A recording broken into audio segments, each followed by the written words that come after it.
Hello, hello.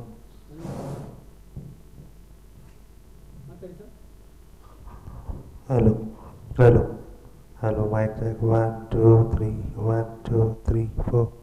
Hello. ಇದು ಬರ್ತಾನೆ ಇಲ್ವಾ ಬಂತಾ ಓಕೆ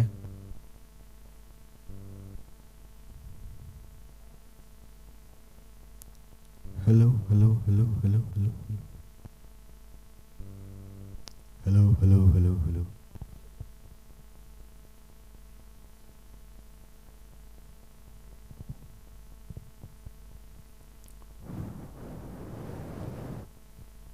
हेलो हेलो हेलो क्या बोलती तू रेडी उंटोना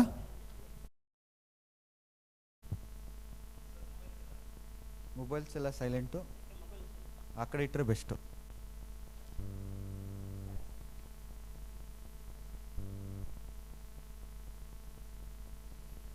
ಅವ್ರು ರೆಡಿ ಆದಮೇಲೆ ಕೌಂಟೌನ್ ಸ್ಟಾರ್ಟ್ ಮಾಡೋಣ ಅವ್ರು ರೆಡಿ ಆಗಲಿ ಇಟ್ಸ್ ಓಕೆ ತೊಂದರೆ ಇಲ್ಲ ಆರಾಮ್ ನೋ ಪ್ರಾಬ್ಲಮ್ ಪೊಸಿಷನ್ ತಗೊಂಡು ಚೆಕ್ ಮಾಡಿ ಆಮೇಲೆ ಮಾಡಿ ಇವ್ರ ಪೊಸಿಷನ್ ಎಲ್ಲಿರುತ್ತೆ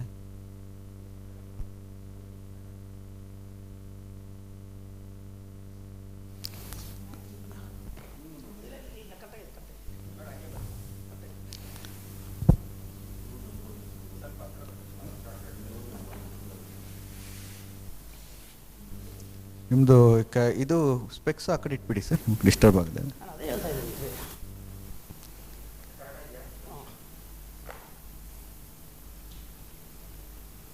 ಕೌಂಟೌನ್ ಸ್ಟಾರ್ಟ್ ಮಾಡೋಣ ಕೌಂಟೌನ್ ಮಾಡಿಬಿಡಿ ನನಗೆ ಈಸಿ ಆಗುತ್ತೆ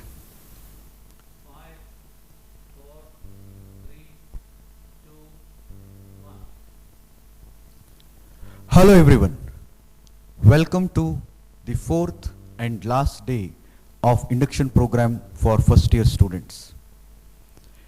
In the morning session, we will be having the demonstration of yoga followed by various sessions by experts. Before I introduce today's resource person, let me take some time to answer some of the queries that we are getting from yesterday. After the timetable has been uploaded in the website, we have been receiving multiple queries regarding the subject Kannada, which is mentioned in the timetable for first years. Please note that there are two branches in the subject Kannada. Kannada Manasu will be taken up by those students whose mother tongue is Kannada and who have entered the institute through Karnataka quota. Kannada Kali will be learnt by those students who do not have Kannada as their mother tongue and who have not come through Karnataka quota. So while you are making the choices to attend the class, you will have to click on the appropriate items to join the classes. The second question, main question, was regarding the timetable of architecture department. As I had told in my yesterday's session, the department timetable will be uploaded in the website.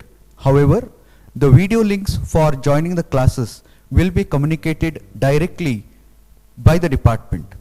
Please note that from now onwards, the questions regarding online classes should be directed to the respective email IDs which are mentioned in the timetable. For example, students of group 1 can send their queries regarding the online classes to the email ID group1@msrit.edu and so on and so forth. If you have any specific question regarding the syllabus or any other matter, you may directly contact your department through the email IDs given in the website. For any queries regarding admission or scholarship, please contact admission section. For any queries regarding fees payment, please contact account section.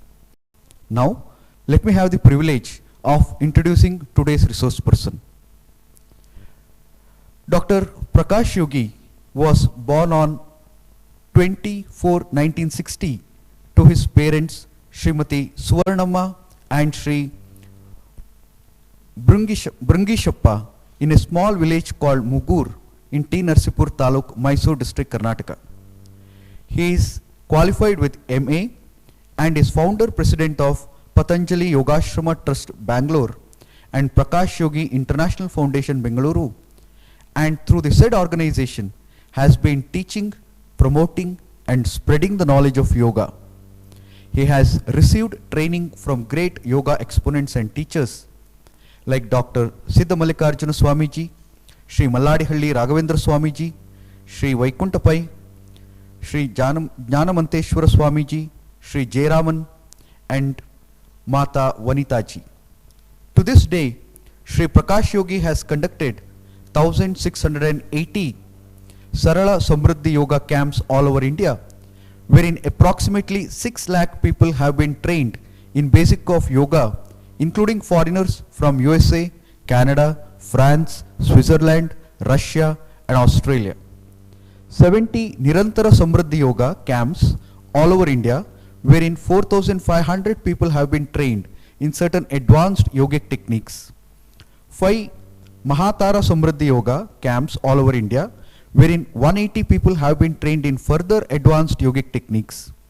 100 Kishora Samskara Shibira camps for children below 14 years, wherein 3,000 people have been introduced into yoga, and 25 teachers training course camps all over India, wherein 250 teachers have been qualified. Apart from this, Sri Prakash Yogi has established 120 yoga schools all over India, wherein yoga classes and social welfare programs are being conducted regularly. Prakash Yogi Guruji, welcome to RIT. To you and your team, we now leave it to you to have a demonstration of yoga for the benefit of our students. Thank you, sir.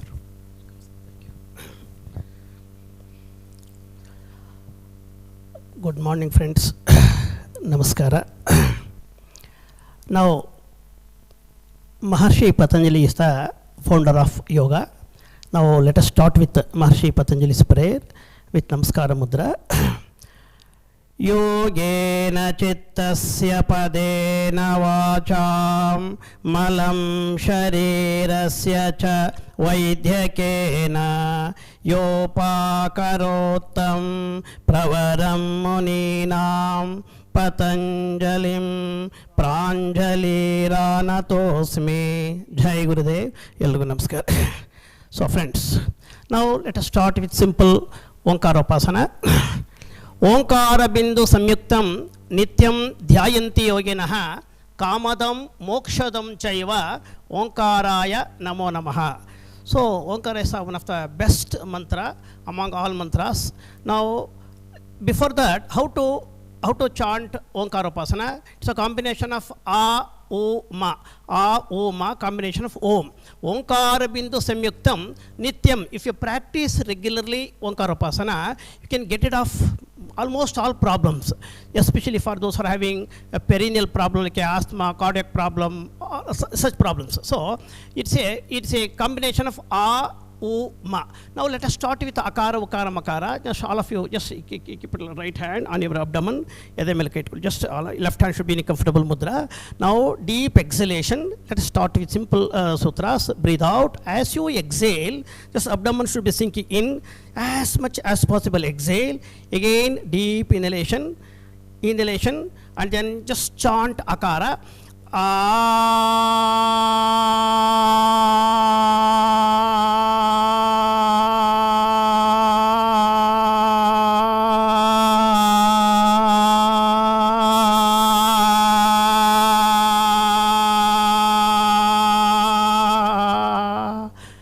Maximum. Now again like this, Akara 3 rounds, again Ukara 3 rounds and Makara 3 rounds. Now you have to keep your right hand on your abdomen and exhale. Just all of you keep your right hand. Yes. Now breathe out. Again breathe in. Now chant Ukara.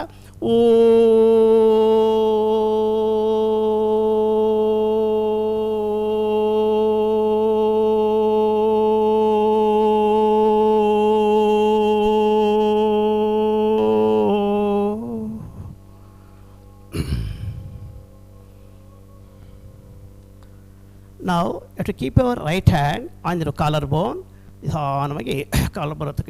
Breathe out. Deep exhalation. Again deep inhalation. Just chant Makara.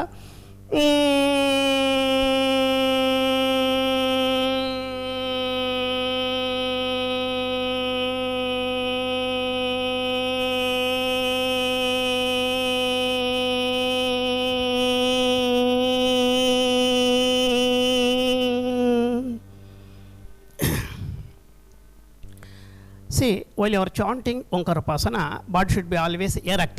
Samam Kaya Shirogrivam. Always, body should be always just erect. Body should be, spinal cord should be always erect.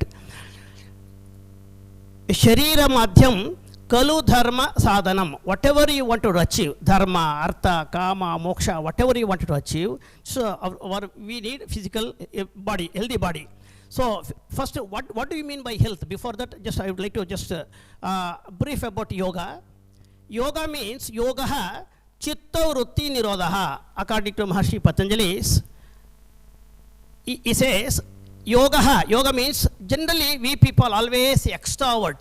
Extrovert means we want extra, always we will be extrovert. Instead of extrovert, one should be always introvert, inner journey, spiritual journey. So always be cool, calm, serene. See, generally we people always hurry, worry. These are the main things we are losing our energy. So these are 3 things we have to avoid: hurry, and then worry. Next one, curry. These are the 3 main things we have to avoid if you have a good health. Before that, physically one should be fit, physical well-being, mental well-being, social well-being, financial well-being, sexual well-being, spiritual well-being. See, this is called total health. Now generally we people, we are developing sedentary habits. We don't have physical exercise, physical yoga or any exercise. So one has to practice at least 8 to 10 kilometers we have to walk, or otherwise 1 hour simple pranayama, simple yogasanas we have to practice. So first is early to bed, early to rise makes a man healthy, wealthy and wise. First one. Generally, what are we doing? Generally, we are going to late to bed, late to get up. These are very beginning itself we are failure. So early to bed, early to rise makes a man healthy, wealthy, and wise. Okay, fine. As soon as we get up, what to do? So at least to start the day with water and end the day with water. We have to drink more water. At least half liter water we have to drink. Next one. After drinking water, start the day with laughter and end the day with laughter. Generally, we don't have that much lungs capacity. That's why we are facing lot of problem. So we have to develop immunity power means we have to chant akara, ukara, makara. Now, as you just if you keep your right hand on your abdomen, as you exhale, if you chant akara. Means those who are having acidity, ulcer, gastric trouble, constipation, one can get it off through this akara. Those who are having lungs and heart problem. Nowadays we are facing corona and all because of due to lungs problem. So if you keep right hand and if you chant ukara, means you can get it off lungs problem, and especially those who are having heart problem, one can get it off this ukara. And then especially for students, those who are having partial headache, distress, tension and all, one can, especially to improve your memory, concentration, you have to keep your right hand on a collarbone, and then if you chant makara, so you can improve your concentration and memory. These are the three O, Ma combination Om. That's what. If you practice, it is called O, Ma combination of Om.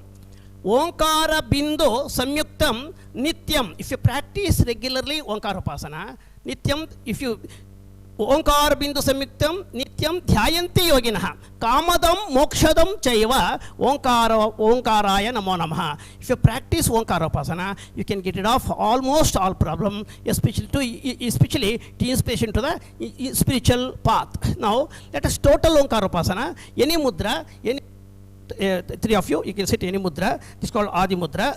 And then now just breathe out. As you exhale, abdomen and chest should be just sinking in. And then inhale just as much as possible. As you inhale, this contraction and expansion is going on. Observe, as your body is like a balloon. So as you inhale, just as much as possible, expand your body. Just and art, especially for this area, abdomen area and chest area, chest region. And then chant Onkarapasana, total Onkarapasana.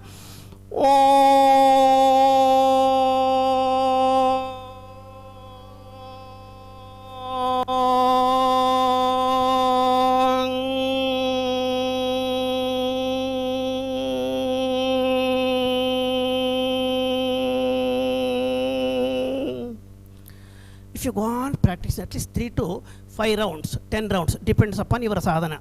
Slow and steady wins the game. See, Vivekananda says, arise, awake, stop not till the goal is reached.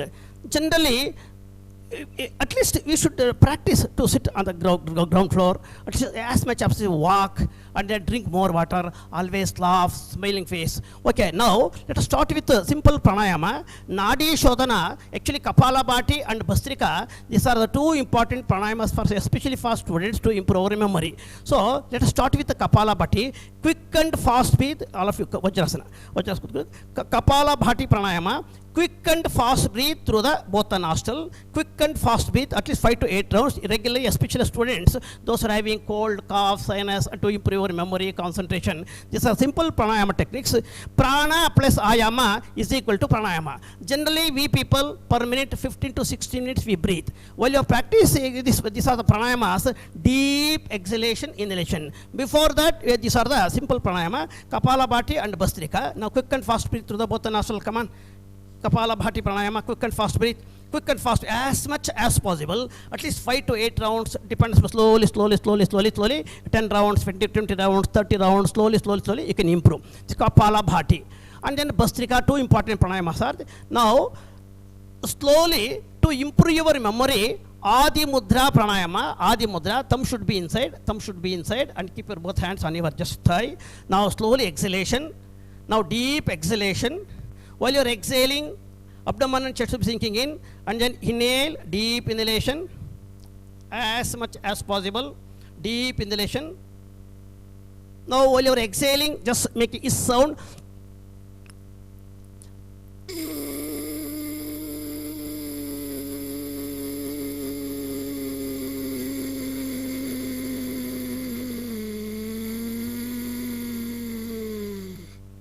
again inhalation, deep exhalation, inhalation. Slowly, as much as possible, deep exhalation and inhalation.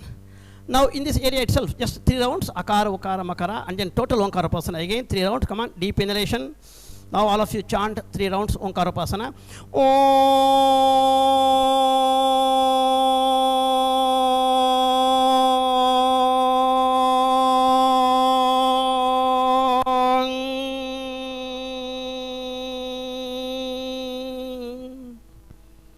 Last but one round, once again, deep inhalation, deep inhalation.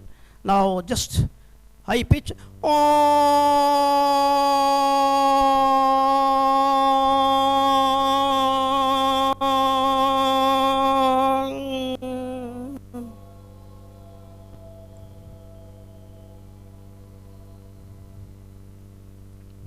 Last round, deep inhalation, melodious sound, deep inhalation.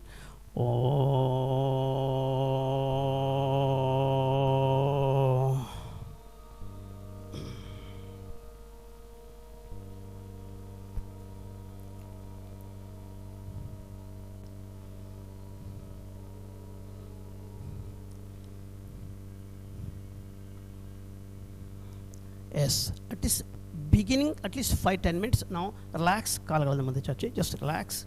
Relax your legs slowly, stretch your legs, relax your body. Now, friends, now afterwards I would like just teach you simple pranayama, Nadi Shodhana pranayama. Lifelong you have to practice. These are simple pranayama, of course, Adi Mudra pranayama and then Nadi Shodhana pranayama, a speech first friends. Now, Aram se kutkoli, sit down, Aram se. Sukhasana. Those who are having capacity, you can practice. These are the 5 important postures. Number 1, Vajrasana. Once again, all of you repeat Vajrasana. These are the basic 5 postures. This is called Vajrasana. Now, second one is, those who are not able to practice Vajrasana, you can practice Bhadrasana. Bhadrasana on toes. Just observe, all of you carefully observe. But on toes, you turn this side. Yes. Turn that side. Bhadrasana on toes. Now, second one, this is called Bhadrasana. Even if you are not able to practice Bhadrasana, Virasana. Virasana. Those who are able to practice, you can practice Virasana. Or otherwise, stretch your legs, Padmasana. Padmasanam Sarvaroga Nivarakam. Padmasanam Sarvaroga Nivarakam. First you have to exhale and then fold your right leg. Again inhale, again exhale afterwards, slowly. Padmasana. Even if you are not able to do Padmasana, you can practice Ardha Padmasana, Purna Padmasana, or otherwise, you can sit Sukhasana. Sukhasana, come to Sukhasana. Just Aram se, Sukhasana. At least these are the important 3 to 4 postures you have to every day you have to practice as much as possible. Whenever you find time, you can sit on the ground floor. Okay, number 1. Now let us start with simple Nadi Shodhana pranayama. Now this is called Mrugi Mudra. Through this Mrugi Mudra, just have to, this is called, left nostril is called Chandra Veda, Chandra. Right nostril is called Surya, Chandra, Surya, Ganga, Yamuna, Lakshmi, Saraswati, many names are there. Now first you have to, through this Mrugi Mudra, it's called deer symbol. It's called Mrugi Mudra, deer symbol. Now first you have to close your right nostril. First, this is called Nadi Shodhana. This all of you can say, lifelong practice. See, Nadi Shodhana, exhalation through the left nostril. Few seconds hold it. Again, few seconds hold it. Just close your both nostril. Again, straight, erect. Again, inhalation. Inhalation, deep inhalation through the left nostril. Few seconds hold it. Again, exhalation through the right nostril. Just exhalation to right nostril. Few seconds hold it. Close your both nostril. Just few seconds, but should be erect. Again, inhalation through the right nostril, deep inhalation through the right nostril. Deep inhalation, hold it few seconds. Again, exhalation through the left nostril. This is called Nadi Shodhana Pranayama. Now, at least 5 to 8 rounds we have to practice this Nadi Shodhana Pranayama. Just all of you, once again, all of you carefully observe. See, ratio is very, very important. Ratio. 5 to 4 to ratio. See, just carefully all of you observe. Body should be always erect, number 1. And then without mat, without blanket, you are not supposed to do any pranayamas or any asanas. This is the second condition. And then you should be empty stomach. As much as possible, you should be empty stomach. After food, at least 2 to 3 hours, it should be at least 2 to 3 hours minimum. 4 hours, no problem. So this is called Nadi Shodhana Pranayama. Carefully, at least 5 to 8 rounds every day we have to practice. This is called Nadi Shodhana Pranayama.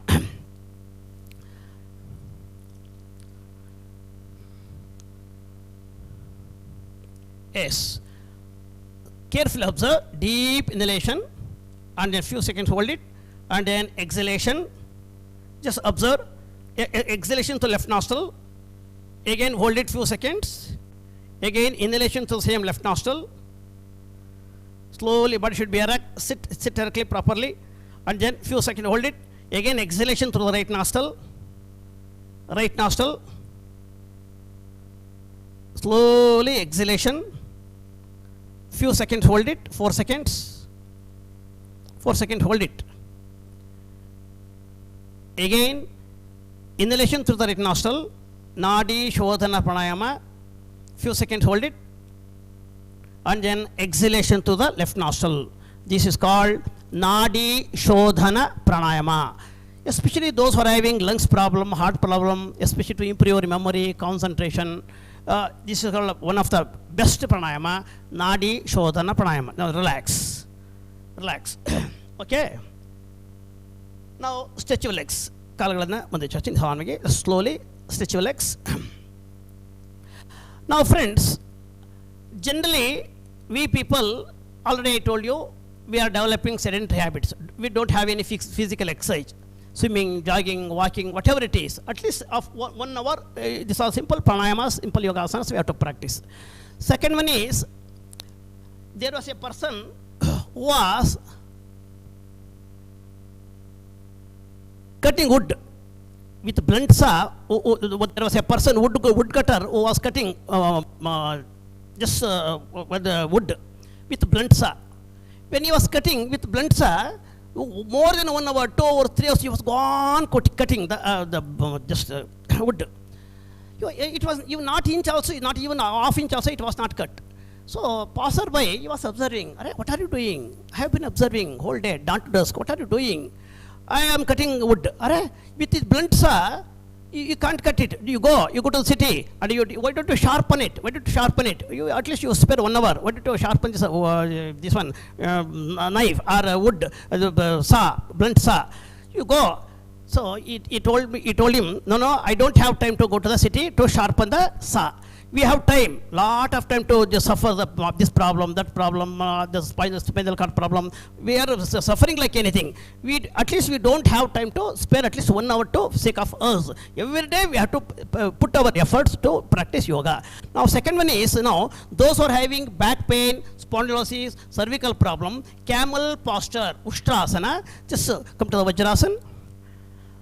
Just how the woodcutter was gone cutting the same blunt saw. Even whole day you was not supposed to cut the just one. First stage. Why you are going second stage? B. Okay. Just all of you keep your both hands on your just waist. Slowly, each and every stage, deep exhalation, inhalation is very, very important. Okay. Now, as each and every posture, see. Arohana and Avarohana krama is very important. Common principle is, as you just when you are doing any posture, Surya Namaskara, Yogasana, Shirshasana, as you exhale, when you are coming forward any asanas, exhale and come down. While you are going back, inhale and go back. These are simple posture. Okay, simple technique. Okay. Now while you are going back, inhale and go back. Those who are having back pain, spondylosis, cervical problem, slip disc, one can practice every day, especially nowadays students, those who are two-wheeler riders, one has to practice. especially you can get rid of hunchback and all. In this stage, deep exhalation, inhalation is going on. This is called camel posture, Ustrasana. Now, at least 5 to 8 practice, and then deep inhalation, and then slowly come up, slowly come up. Now, deep exhalation, inhalation here again, camel posture, first stage of camel posture. If you go slow, if you practice, go on practicing, slow and steady wins the game. Your second stage, third stage, I said, no problem. The first stage. Now slowly stand up, all of you, stand up. Now, Urdhva Dhanurasana, one more important posture, Urdhva Dhanurasana, especially those who are having back pain, spondylosis, especially neck pain and all, to improve your memory, just to, you have to keep your both hands, and inhale and go back. Camel posture. Ustrasana, and then Urdhva Dhanurasana. This is called Urdhva. Urdhva means back. Dhanas means a bow. Just like a bow. Just slowly. Inhale and exhale. Urdhva Dhanurasana. At least these are the few postures we have to every day mandatory. These are the few postures we have to practice. Okay. Now deep inhalation and come up. Slowly. Urdhva Dhanurasana. Now one more posture. Utkatasana. Slowly, both our hands, raise your both hands, slowly up. No problem. Yes, come on. Slowly inhale. Utkatasana. Oh, yes. Now, first stage, second stage. When you second stage, yes. Utkatasana, first stage. Okay. Now, sit down. Utkatasana, first stage, second. First stage, second stage. Yes, come on. New question. Yes, slowly. Utkatasana, first stage, second stage, third stage. One namaskara mudra madi. Shobha. Namaskara mudra. Yes. 3 stages are there. Especially those who are having constipation, especially diabetic, one can practice, but sit down. But those who are having as well liver problem, you are not supposed to do this camel posture, this Utkatasana. Now, one more important posture, Baddha Konasana, cobbler posture, Baddha Konasana. As much as possible, you take cold water bath. Cold water bath is one of the best. As much as possible, sprouts, vegetables, especially for raw sprouts and vegetables, fruits, one has to every day have to practice. First stage of camel posture, and then there's a Urdhva Dhanurasana. Third one is it's called butterfly posture, cobbler posture, Baddha Konasana. See, every day you have to go on practice, but you have to wear loose clothes. Loose clothes are very important. Slowly now. Faster, come on. Butterfly, yes. Slowly, come on. Now, slowly. Now, especially those who are having kidney problem, urinary problem, especially for ladies, menstrual problem, one can practice regularly. Now, slowly.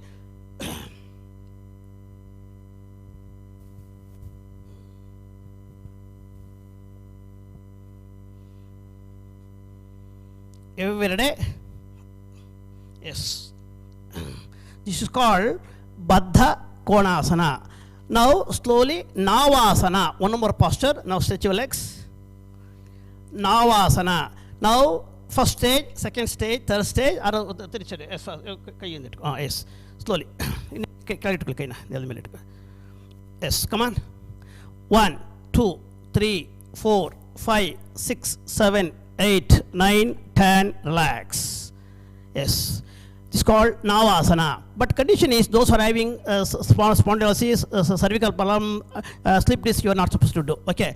Now one more important posture, Sarvangasana. Now you have to show Sarvangasana. Just all of you careful observe. 30 degree. You show 30 and 40 degree, 60 degree. Let him do 90 degree. Okay. Now Sarvangasana. What did I say? Slowly. Come on. You 30 degree. 30 degree. Yes. You also come 30 degree. Yes, come on, you be there. Okay, 30 degree, first one, 30 degree, 45 degree, 60 degree, yes, like this, come on, slowly come up, 90 degree. Yes, especially students, this is called queen of all asanas, it's called Sarvangasana. First stage, third stage, first stage, okay, now slowly exhalation, inhalation is going on. Now afterwards, if you are able to practice Halasana, first you be there, okay, Halasana, and then Uttita Dipadasana, Uttita Ikapkaya Padasana, oh yes, slowly come up, enough, First stage, enough. Okay, now slowly, 45 degree, slowly, 30 degree, now slowly relax. This is called Sarvangasana, especially for students. Now one more important, very, very important posture, Shirshasana. Shirshasana is most important. Are you able to practice? Can you? Shirshasana and Matsyasana. One more posture, Bhujangasana. Afterwards, finally, I will show Shirshasana. Now Bhujangasana, you show Bhujangasana. Cobra posture, especially for those who are having back pain, spondylosis, especially for students and all, those who are having slip discs. First, 3 stages are there. First stage, you show first, final stage. Oh, come on, slowly. Oh, yes, come on.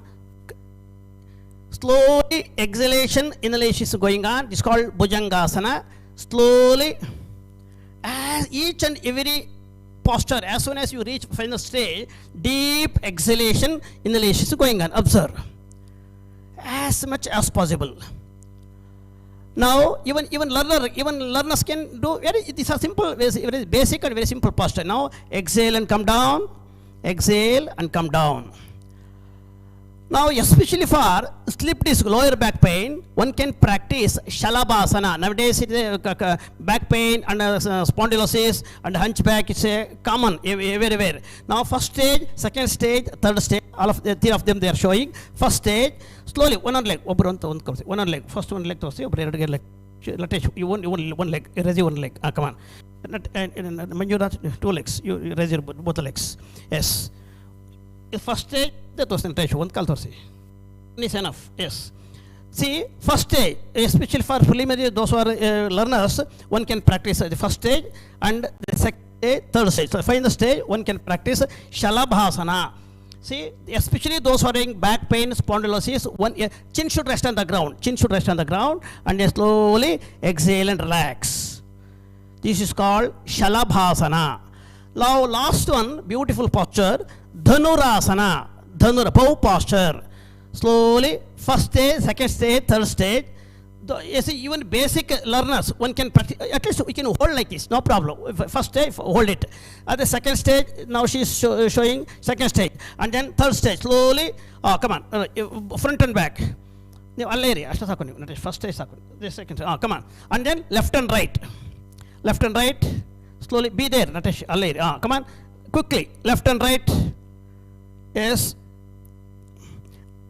Dhanurasana. Yes, relax. Now slowly relax. Now, especially those who are having hypertension, heart problem, lungs disorder, one can practice Makarasana. This is called first stage of Makarasana. Makarasana. Especially those who are having distress, tension. These are the simple postures. And then, in this stage, if you want to improve your lungs capacity, in this particular stage, Makarasana and Ushtrasana, continuously make a laugh. Laughter is one of the best exercise. Start the day with laughter and end the day with laughter. Laughter is one of the best exercise. So, in this stage, your body is like a football, up and down, while you're laughing. Continuously, when you're laughing, continuously laugh.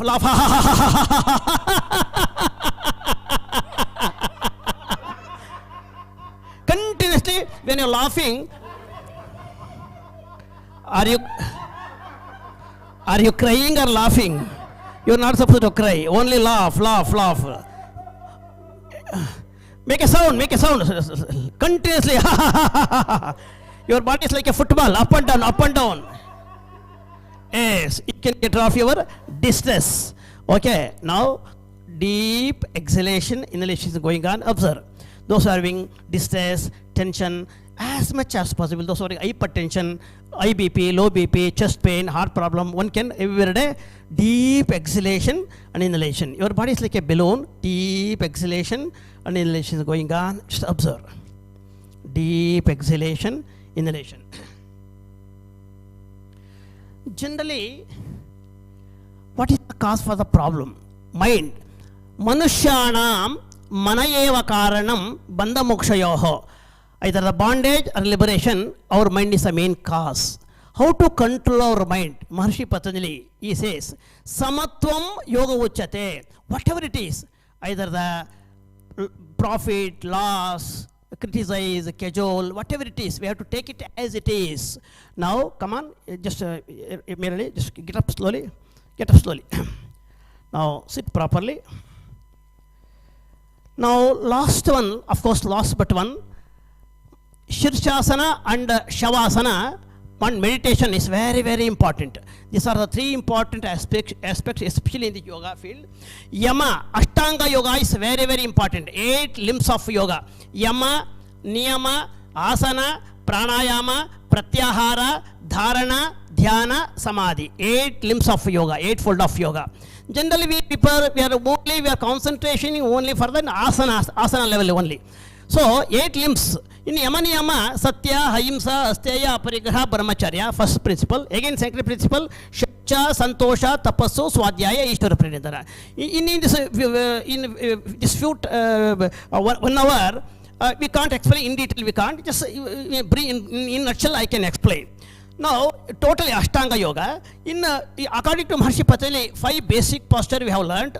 Padmasana, Baddhakonasana, Virasana, Vajrasana, and then every day you have to practice Sarvangasana, Shirsasana, and Matsyasana. Okay, friends. Now, Akara, Ukara, Makara, and then meditation. While you are practicing meditation, meditation is very, very important. Now, sit any comfortable posture. Sit any comfortable posture. Now keep your right hand over your left hand, thumbs together. Thumbs together. Now, deep exhalation, inhalation is going on. Close your eyes. To improve your memory, concentration, cool down, calm, serene. So, first you have to, beginning, let us start with introspection. Now, let us start with Manasa meditation. Mind is the main cause for the bondage or liberation, already told you. Yogaha, Maharshi Patanjali says, Yogaha, Chitta Vritti Nirodhaha.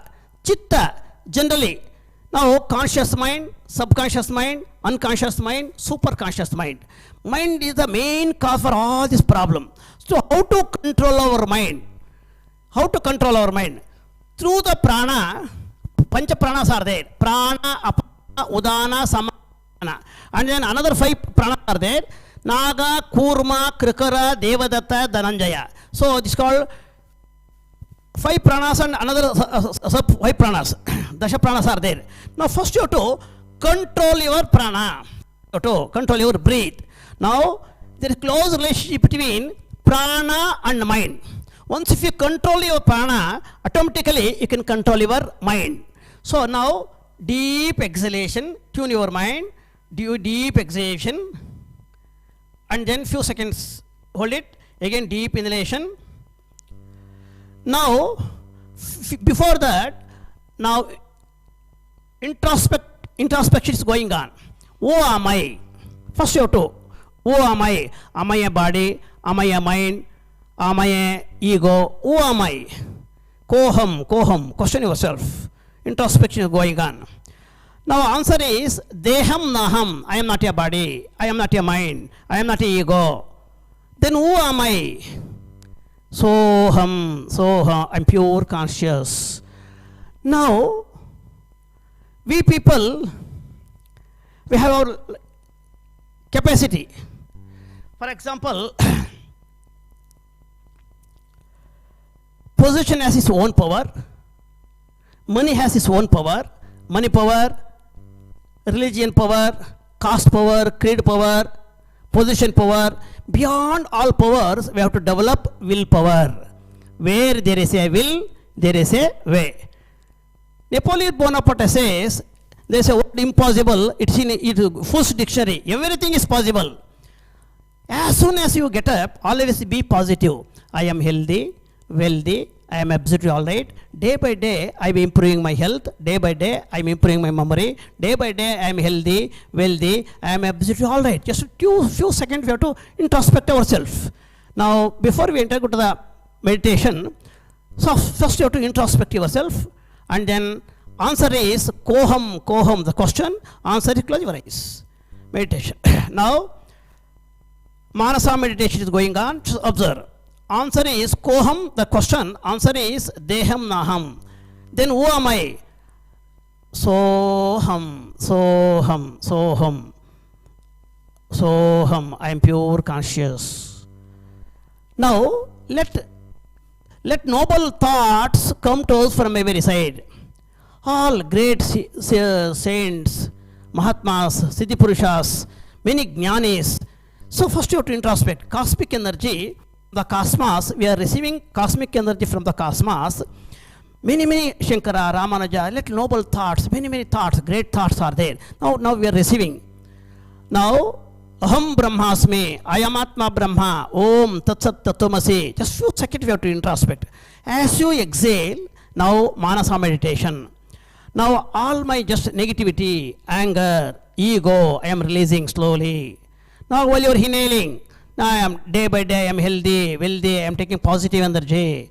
Just I am taking pure oxygen. Just observe. Deep exhalation, inhalation is going on.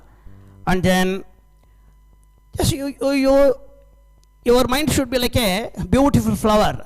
Through this flower, you are worshipping your father, mother feet, just a spiritual teacher feet. Just observe Manasa meditation. Mind is like a beautiful flower. Through this flower, you are offering your you are taking blessing from your elderly persons. Now you are offering this beautiful flower. Manasa meditation is going on. Now, Hridaya Brahma meditation. Slowly you are entering to the Hridaya Brahma meditation. Already I told you, there's a close relationship between prana and mind. If your mind divert means, you have to concentrate again tune up your mind. Soham. Now, Aham Brahmasmi, Ayamatma Brahma, Om Tat Sattva Mati. Body should be always erect. Sit properly. Body should be always erect. Sit properly. Samam Kaya Shirogrivam. At least 15 to 80 minutes of meditation, it's equivalent to the 2.5 hours sleep. So, you can impart, many siddhis are there. You can acquire many siddhis through this meditation. Well, there's a lot of difference between prayer and meditation. When you use prayer, you are talking with God. So, when you are meditating, God will talk with you. Just observe. All your questions, you can get rid of your all problem through this meditation. Now deep exhalation, inhalation is going on. First stage, second stage, third stage, or otherwise you can sit on your lap, just thumbs together. Deep exhalation, inhalation going on. If your mind deviates, you can chant melodiously with Omkarapasana.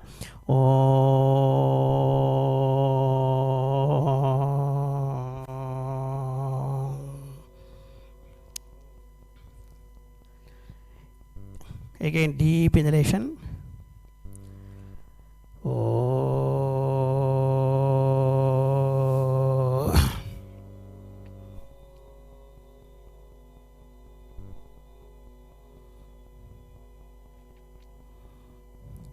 Now slowly you are entering to the Samadhi meditation. Samadhi. Om Bhur Bhuvasuvaha Tatsavitur Varenyam Bhargo Devasya Dhimayi Dhiyo Yona Prachodayat. Just tune your mind. So while you are inhaling, so while you are exhaling, hum. While you are inhaling, so while you are exhaling, hum. Now Samadhi meditation is going on. Let noble thoughts come to us from every side. Sadbhavanigalu elledaindalu nammedege barali. Just tune your mind. Now, 18 minutes of meditation, it's equal to the 2.5 hours sleep. You can get rid of almost all problems through this meditation. Meditation is like a medicine for our mind. Now, immediately after meditation, you're not supposed to open your eyes. Immediately, you can take your own time. 1 to 2 minutes, deep exhalation, inhalation is going on.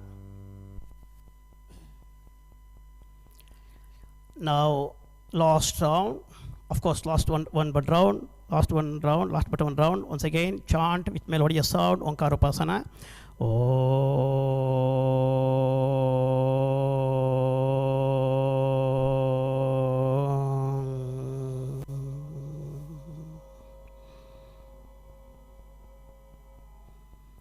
Once again, last round.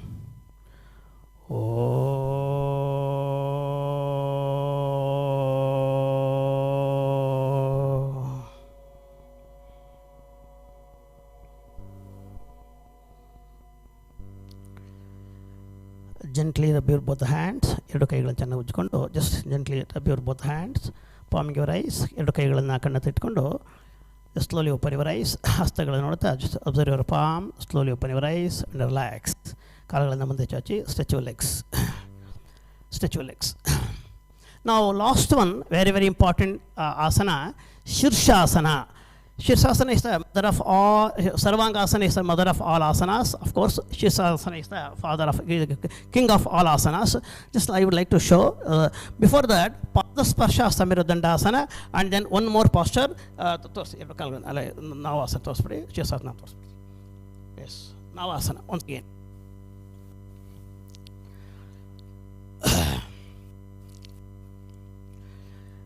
Once again, let us repeat. These are the important, especially those who are in diabetic, obesity, ulcer, gastric. One can practice Navasana. Okay, relax. Once again, show Baddha Konasana. Baddha Konasana. Baddha Konasana. Okay. Now third one, lotus posture. Once again, Padmasana. Okay, in Baddha Konasana, 3 stages are there. Sorry, first stage, third stage. Come on, exhale, come down. Exhale. First stage, second stage, third stage. Slowly, as much as possible. 3 stages are there. First stage, second stage, third stage. Come on, do it.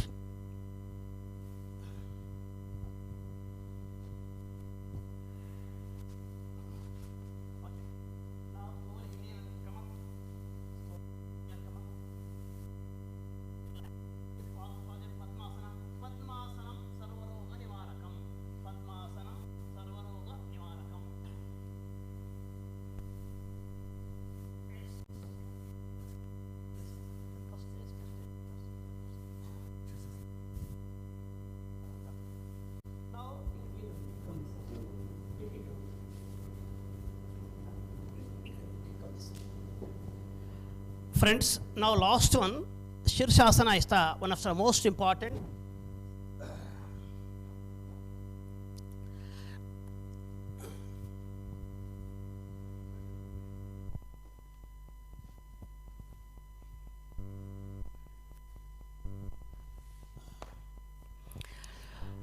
Charlie Chaplin, we know, we have all of us, we have heard about the Charlie Chaplin.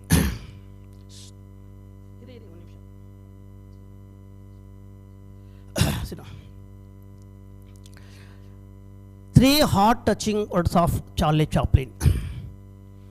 Nothing is permanent in this world, not even your problems or your troubles.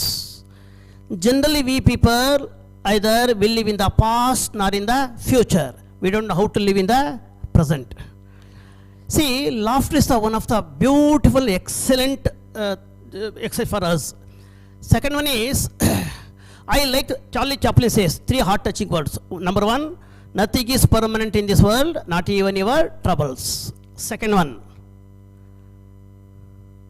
I like to walk in the rain because nobody can see my tears. Generally, we always share our unwanted things, negativity, problems, wherever you go. We are always telling our negativity, problems and all. If someone, hello, good morning, how are you means, immediately our answer is, hello, fine, excellent. If you say excellent, beautiful, I'm healthy means automatically your health will boost.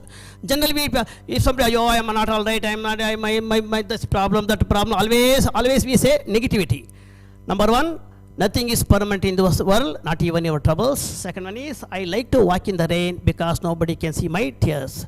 Third one, the most wasted day in the life is the day in which we have not laughed. Always laugh, smiling. Why? What is the purpose to coming here? What is to learn, practice yoga? Why we have to meditate? Always be laugh. And then Shirshasana is one of the best tonic for all these things. Shirshasana, king of all asanas. This is how to practice. This is called Tadasana. Tada means, let's start with the beginning. Tada means hill. It's like a mountain, palm tree. Whenever we stand, always we should be stand like this. Butt should be always erect. See, first we have to pull our kneecap. This is called Tadasana. Legs together. Again, like this. Tada means hill, parvata. And then slowly, deep exhalation. Even we have to pull our kneecap. And then Tadasana stage, even ears and all. See.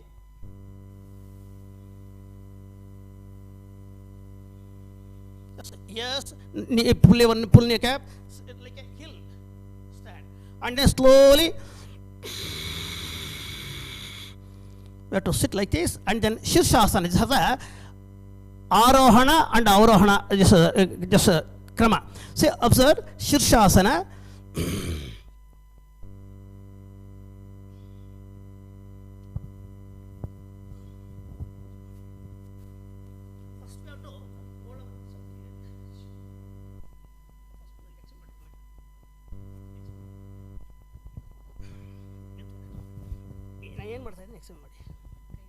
First, we have to lock our hands and you have to come on both the slowly come on your. Now you have to lift your both the legs. Parshva, Shirsha Padmasana.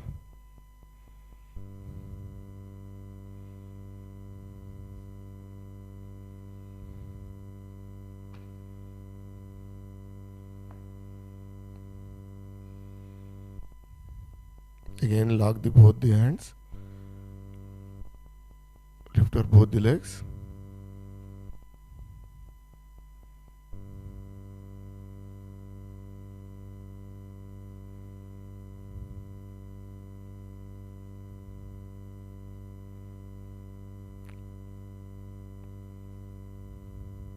Inhale and exhale is going on. In Shirsasana, Guruji is rotating.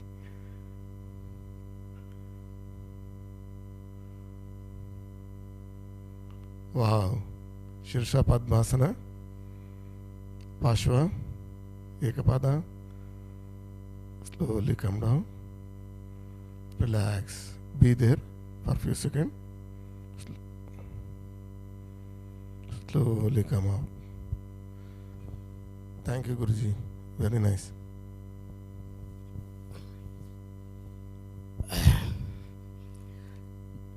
These are the few postures, especially for students, one can practice. One more important posture, Vatayana Asana.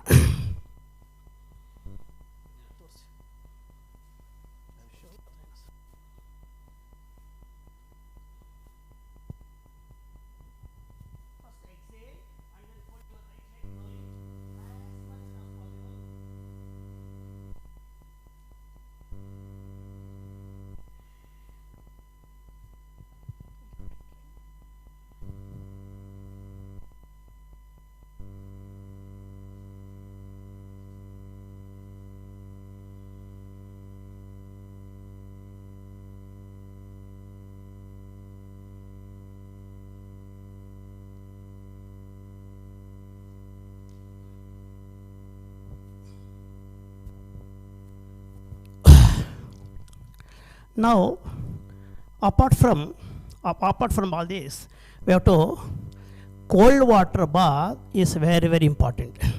At least if you take cold water bath regularly, WBC will improves. Generally, we take always hot water, especially those who are bronchial asthma in Bangalore. We are suffering lot of cold, cough, asthma, bronchial asthma, cardiac asthma, all these problems. One can get very simple tips. One can get it off through this cold water bath and sprouts, vegetables. You have to take more sprouts, vegetables, fruits. Especially, these are the few things we have to avoid: coffee, tea, alcohol, cigarette, banana, jackfruit, milk and milk products. These are the few things we have to avoid. Those are having cold, cough and all. Every day you have to take kashayam, grass juice, especially betanilikai, what's called, this called amla. One has to regularly take gooseberry. We are calling it a gooseberry. It's an excellent one. And then Shavasana is very, very important. Generally, Shavasana and Bhujangasana. Now let us see all of them. They are showing Shavasana.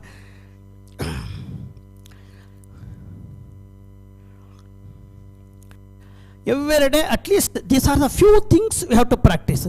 Number one, cold water bath. Every day to laugh. Always be positive.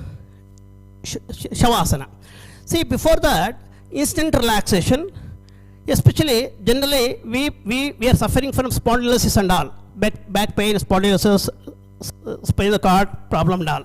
Why means generally we always use big pillows. As much as possible, we have to avoid big pillows. But it will be thin. Or other you can near the leg you can use the pillows and you can keep your legs on the pillows. You can sleep shavasana. Or otherwise, without pillows also, even regular practice you can practice. Especially those who are having back pain, you are not supposed to sleep on the bed. Bed is not good for the back pain and all. Especially nowadays, students are it's common everywhere, common phenomena. Now, first to whole body should be just stretch your whole body. Stretch your whole body. ಕೈಗಳೆಲ್ಲ ಬಿಗಿ ಮಾಡಿ, ಕಾಲು ಕೈಗೆಲ್ಲ ಬಿಗಿ ಮಾಡಿ, just ಬಿಗಿ ಮಾಡಿ, ಬೆರಳು ಸೇರಿಸ್ಕೊಳ್ಳಿ. Just ಮುಷ್ಟಿ ಚೆನ್ನಾಗಿ ಮಾಡ್ಕೊಳ್ಳಿ. First stage, second stage, third stage. Or directly you can do first stage or come on, inhale and up. Slowly raise your waist, raise your waist trunk. So few seconds hold it, and then instant relaxation. Tuck, relax. Palm facing up. Or otherwise, even layman can practice simply like this. First stage. Now second stage and third stage. Now thumb should be inside once again. At least 5 to 8 rounds you have to practice. Now you have to practice first stage. First stage. Lay down. First stage. Palm facing up. Kai meli. Okay. Yes. Now second stage. Come on. Now inhale and then raise your trunk. Now, if possible, you can hold both the hands near to the body slowly. Setu Bandhasana, first stage, before you go to Shavasana, Setu Bandhasana, especially for those who are back pain, spondylosis and all, one can practice Setu Bandhasana. Now we go to the Shavasana, final stage of Shavasana. Come on, once again. Instant relaxation, Manjunath. Instant relaxation. Come on, inhale, up. Hold the breath, 10 seconds. Inhale, hold the breath. Now relax. Again inhale, hold the breath. First stage, second stage. Now relax. Now slowly exhale, inhale is going on. Observe your breath. Deep exhalation, inhalation is going on. Uttanam shavavat bhumau. Just forget your all worries, forget your all thoughts, no worries, nothing. Just allow, observe. Palm facing up. Slowly, deep exhalation, inhalation is going on. No, enough. Relax. Both hands, relax with both hands. Now, observe your palm. Now, you have to concentrate your mind from toe to head. Now, you have to concentrate your mind on your toes. Now, relax, gently relax. Now, you have to concentrate your mind on your heel, just relax. Now, calf muscles, slowly relax. Now, back of the kneecap, calf muscles, thigh muscles. Now, trunk, waist, abdomen, intestine, small intestine, large intestine. Slowly you have to concentrate and relax. Now, chest region, slowly relax. Observe your heart beating. Slowly relax. Now, neck and shoulder, relax. Palm facing up. Gently release your fingers. Slowly, neck and shoulder, slowly relax. Now, spinal cord, observe your spinal cord. Observe your deep exhalation, inhalation. Deep exhalation, observe. As you exhale, abdomen, chest should be sinking in. As you inhale, just expand your chest and abdomen. Now, spinal cord, you have to concentrate your mind on your spinal cord. Relax. Now, few seconds deep exhalation, inhalation. Now, below the ground level, your body is going down. Just imagine your body is so cool, calm. Your body is so light, coming down. Now, 10 feet down. Now, slowly inhale and come up. Slowly your body is coming up. Slowly inhale. Imagine. Now, above the ground level, slowly your body is floating in the air. Observe. Your body is so light. Your body is like a beautiful flower. So light. Now slowly exhale, inhale. Now forget your all worries, no thoughts, nothing. Don't deviate your mind. Be there. Uttanam Shavavat Bhumau. Deep, again you have to tune your mind. Deep inhale, exhale. You have to tune. Yes. Now, immediately after Shavasana, slowly coming down, down, your body is coming down, down, down. Now, slowly you are floating in the air. Just observe. Now, relax, relax, relax. Completely relax your whole body, 2 to 3 minutes. Now, gently, rub your both hands, rub your both hands, palming your eyes. Now, raise your right hand, raise your right hand. Now, slowly get up from the right side, slowly get up from the right side. Slowly get up.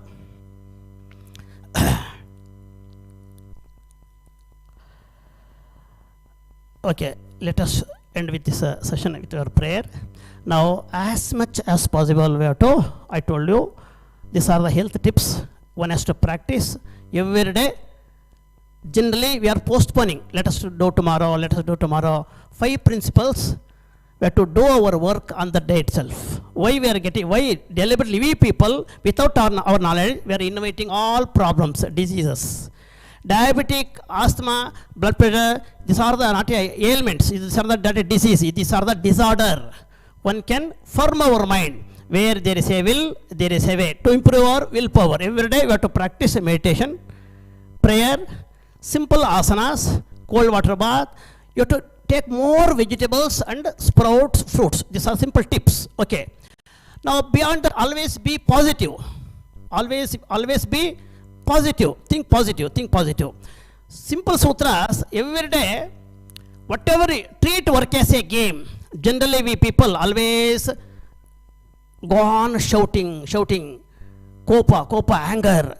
See, as much as possible, introspect. While you're practicing a prayer, you can get rid of almost all problem. Cool, calm, serene. Already I told you. Thiruvallavar says, we always extrovert unwanted things. Garbage, unwanted things we are putting our head. So forget it. Hurry, worry, curry. These are the few things we have to avoid. Be there, calm, cool, accept the situation as it is. We can't. Ramana Maharshi says, every step is predetermined, already determined. We people go on either in the past or in the future. Be in the present, accept the situation as it is. Willpower, yoga gives a lot of energy. Accept the situation as it is. Accept the presence as it is. Accept the situation as it is. We can't change the incident. Some bad incidents, whatever the incident has happened. So whatever is happening for good. Whatever had happened for good. Whatever will happen for good. Nothing that is in our hand. So we people go on worry. As much as possible to avoid worry, be present, enjoy the life, always be happy. God bless you. So these are the few things every day. At least cold water bath and the sprouts and the practice yoga. These are the things you have to practice, especially in this institution, MS Ramani institution. Especially they are giving a lot of opportunity for us, especially Mr. Professor Kiran and especially your chairman Sitaram. These are great personalities are here. So when I was teaching yoga with Sitaram Sahib, such a great soul. Every day he is also practicing yoga.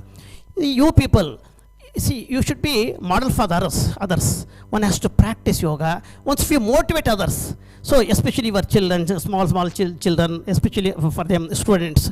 Nowadays, wherever we go, all bad habits, smoking, alcohol, nowadays charas, all this, I don't know, I can't explain. So wherever you go, always mobile. So we are developing worst habit nowadays, because we people, we should be model to others. God bless you. When I went to America, so see, nowadays we are company. I went to America, London and all. I trained so many students there. Generally, how they are moderating, they are changing their lifestyle. We people, we are developing worst lifestyle. We have to develop good lifestyle. God bless you. These are the few things I would like to end up this session. The college is really, I'm very grateful to this college. Once again, I would like to thank you for all those who are giving opportunity for this the yoga training program. Really, I am very great. God bless you. Thank you. Mr. We are ending.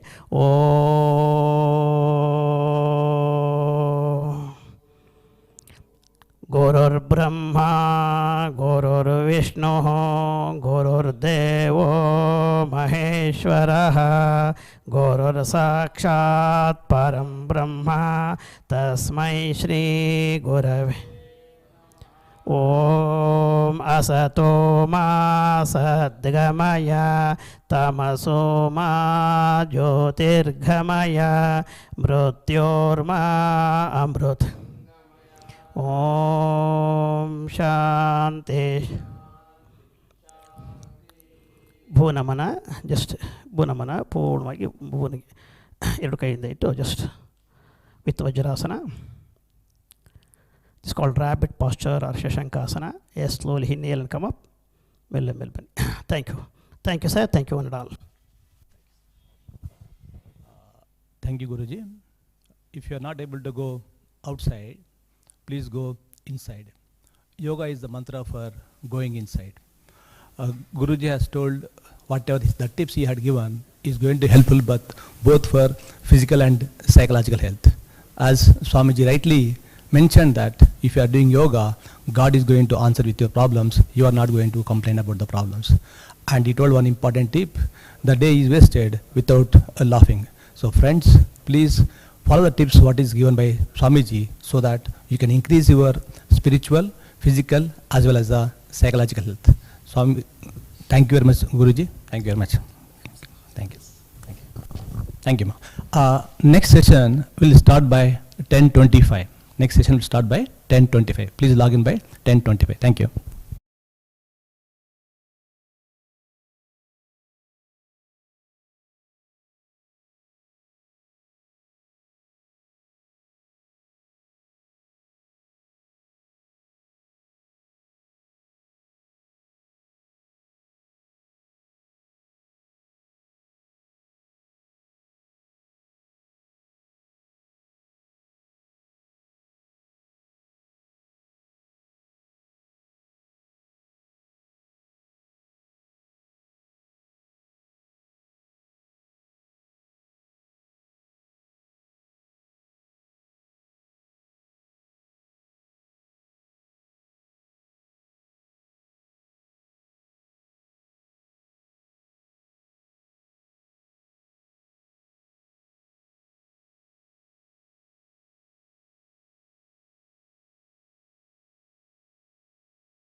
Good morning. Welcome back to the second section of today's orientation program. So today we have with us Dr. V Raveendra. So Dr. V Raveendra is a professor and head of the Department of Management Studies. Sir has 23 years of experience in academic. He has published various research papers in various journals. He has also published various books like Security Analysis and Portfolio Management, Wealth Creation to Entrepreneurship, Change and Knowledge Management. Sir has also delivered the various lectures on public speaking, effective communication, goal setting, etc. So I request Dr. V Raveendra to take over the session. Thank you.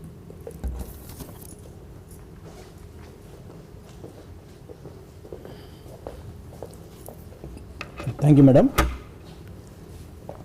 Friends, there was a successful salesperson who always outsmart the competitors as well as his colleagues. In simple terms, he will make a sale 20 lakhs per year compared to 2 lakhs per year by his colleagues. So everybody wants to know what made him to success. They tried to observe him, but they didn't get any clue. So finally he got retired. On his retirement, all his colleagues had given a small send-off party. In the send-off party, something interesting happened. That is, all of his colleagues want to know only one thing: what is the secret behind his success? This man, who is a successful salesperson, he was ready for it. He said, I expected this question. What I have done is, I have done my secrets of success and I have put in this envelope, and this envelope is not free. This is having a price. So whoever wants, they have to pay the price for this cover and take, and in this cover there are secrets of success. So this cover was put for auction, and when it is put for auction, the person who has paid the highest price, he got it. And as expected, the person who got the cover by paying the highest price does not want to read in front of everybody. He took the cover, kept in his pocket, ran to the top floor where nobody is there, and he opened the cover. He is expecting that lots of success, secret success will be there, but to his surprise, there is only one 4-letter word is there. In down, there is a small explanation for that. The 4-letter word is goal. He kept one sentence: I kept the goal of 20 lakhs per year. That is the reason why I am able to make 20 lakhs per year when others are able to make 2 lakhs per year. Friends, the success depends on how better you have clarity about the goal.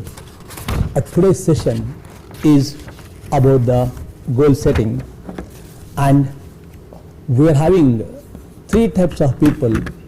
One, that makes things happen, those that let it happen, and the ones that don't know what happened.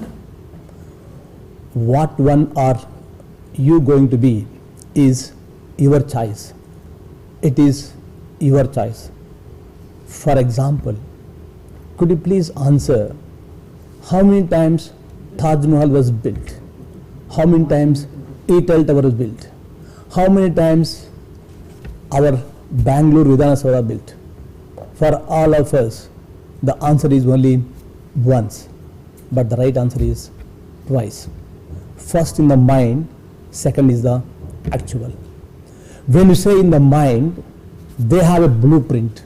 The blueprint is there is a diagram, there is a network, there is a design, and they constructed.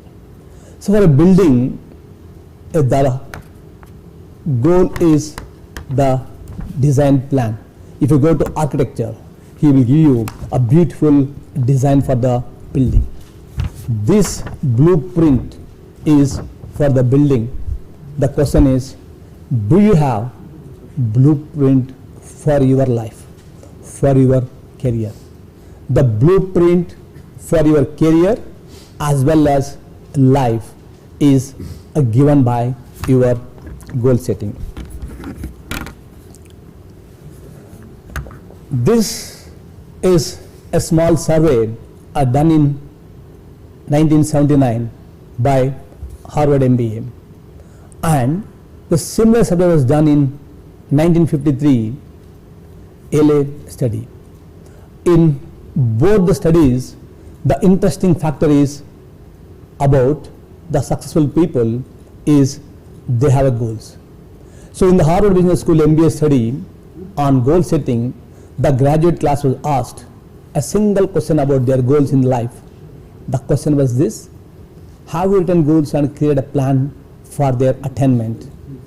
Prior to graduation, it was determined that 84% of the entire class had set no goals at all. 13% of the class had set written goals but no concrete plans, and 3% of them had both written goals and concrete action plan. After some years, they have checked with these 100% of the students, and they found that the successful people are those people who are having the written goals as well as a concrete action. So my dear friends, it is your choice to make written goals and make the action plan, or to stay with the 84% people who are normal success. But if you want to have a great success, you have to have the written goals and concrete action plans. In simple terms, for a simple travel plan, we plan the trip. How do you plan the trip? Shall we go by flight? Shall we go by two-wheeler or four-wheeler, train? We are so much thinking about the plan for a 3-day trip. For a 3-day trip, you have lots of thinking. You plan for hours together. You go to the Google and see that what are the places there, what are the best way to go, mode of transportation, and all those things. But 60 years of life, we don't give some time to think about our career. For 3 days, you are ready to spend 1 hour time on your trip planning. But when it comes to your career, we don't know what we are going to do. So friends, this session is how do you plan your career with the help of goal setting. In simple terms, goals are like the most powerful GPS. Just imagine, in GPS, you have a iPhone, you have a GPS, everything, but you fail to write the destination.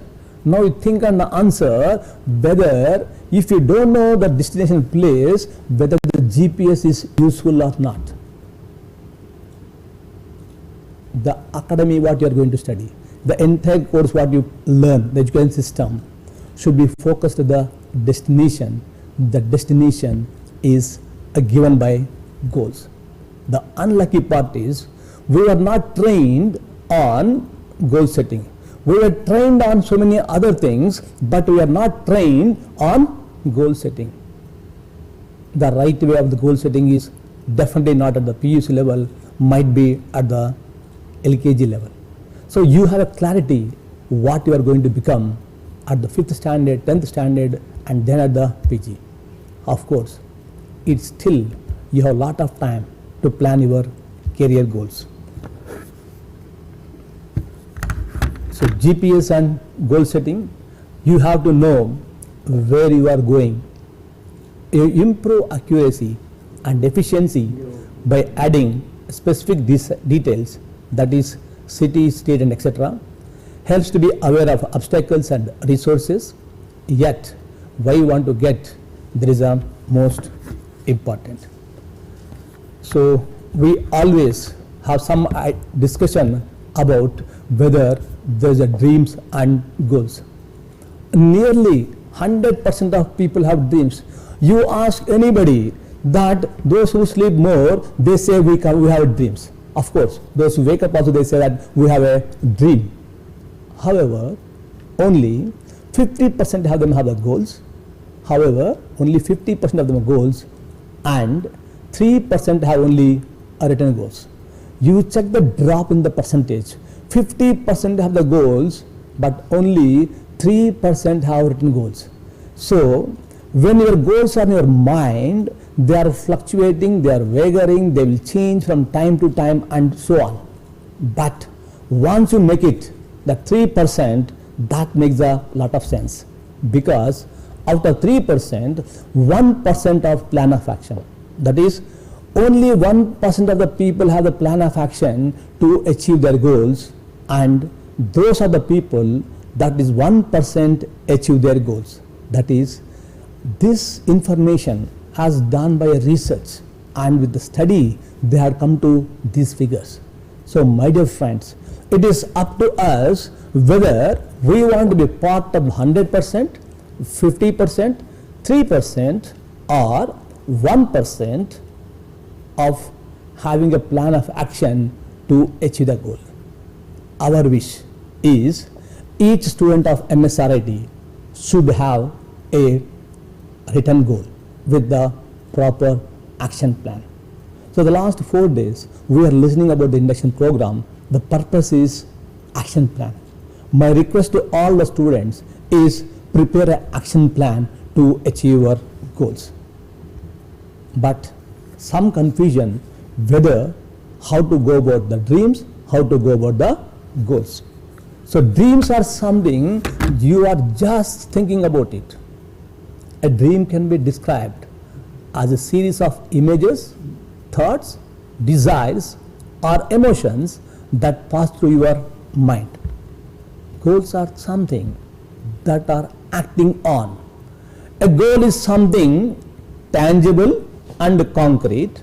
They are plans you intend to achieve. They can be long term or short term. The only difference between a dream and goal is action. So I want each student not to be in the dreams, but to have a goal. The goal is meaningful when you have a plan of action. So this is what is the goal, that is dreams plus action steps plus target date, that will lead to the success. Dreams, goals, action plan, and that will lead to the reality. Now in simple terms, a goal is a clearly defined constructive statement of a direct desired behavior or activity stated in a broad general terms. An observable and measurable end results having one or more objectives to be achieved within a more or less fixed time frame. Before going to that, why should I have a goal? The biggest challenge is, why should I have a goal? The question arises, what are the benefits, what are the advantages, or what is the significance of goal? You look at the unsuccessful people. You observe your friends. Out of all your friends of 50 or 100, some people get success, some people be successful in the examination, some people are not successful in the examination. You go and ask them why he failed. You give one comment. The simple comment what you give is, he is not focused. He is not focused. Good. He is not focused. But the question is, are you focused? The question arises, what do you mean by this focus? The second important thing is, it increases self-discipline. Maybe many of our faculty would have told many times to you, your parents might have advised you, incorporate, inculcate, generate self-discipline among ourselves. However, it is surprising to know, when I ask some of the students, what do you mean by self-discipline, what do you mean by focus, I am not able to get the same answer. So each student having their own perception about self-discipline, their own perception about focus. I thought in this presentation, let us have some clarity about the two terms, self-discipline as well as focus. So my dear friends, when I ask what do you mean by self-discipline, there are so many nomenclatures. Somebody say commitment, somebody say persistence, somebody say perseverance, somebody says that time management, somebody will say goal, somebody say focus. But let us see what exactly mean by this self-discipline. There are three essential ingredients for self-discipline. The first and foremost is commitment. Unless you are committed for yourself, committed towards the goal, that is, a commitment is the outcome of staying focused and being persistent. Focus is self-discipline in thought.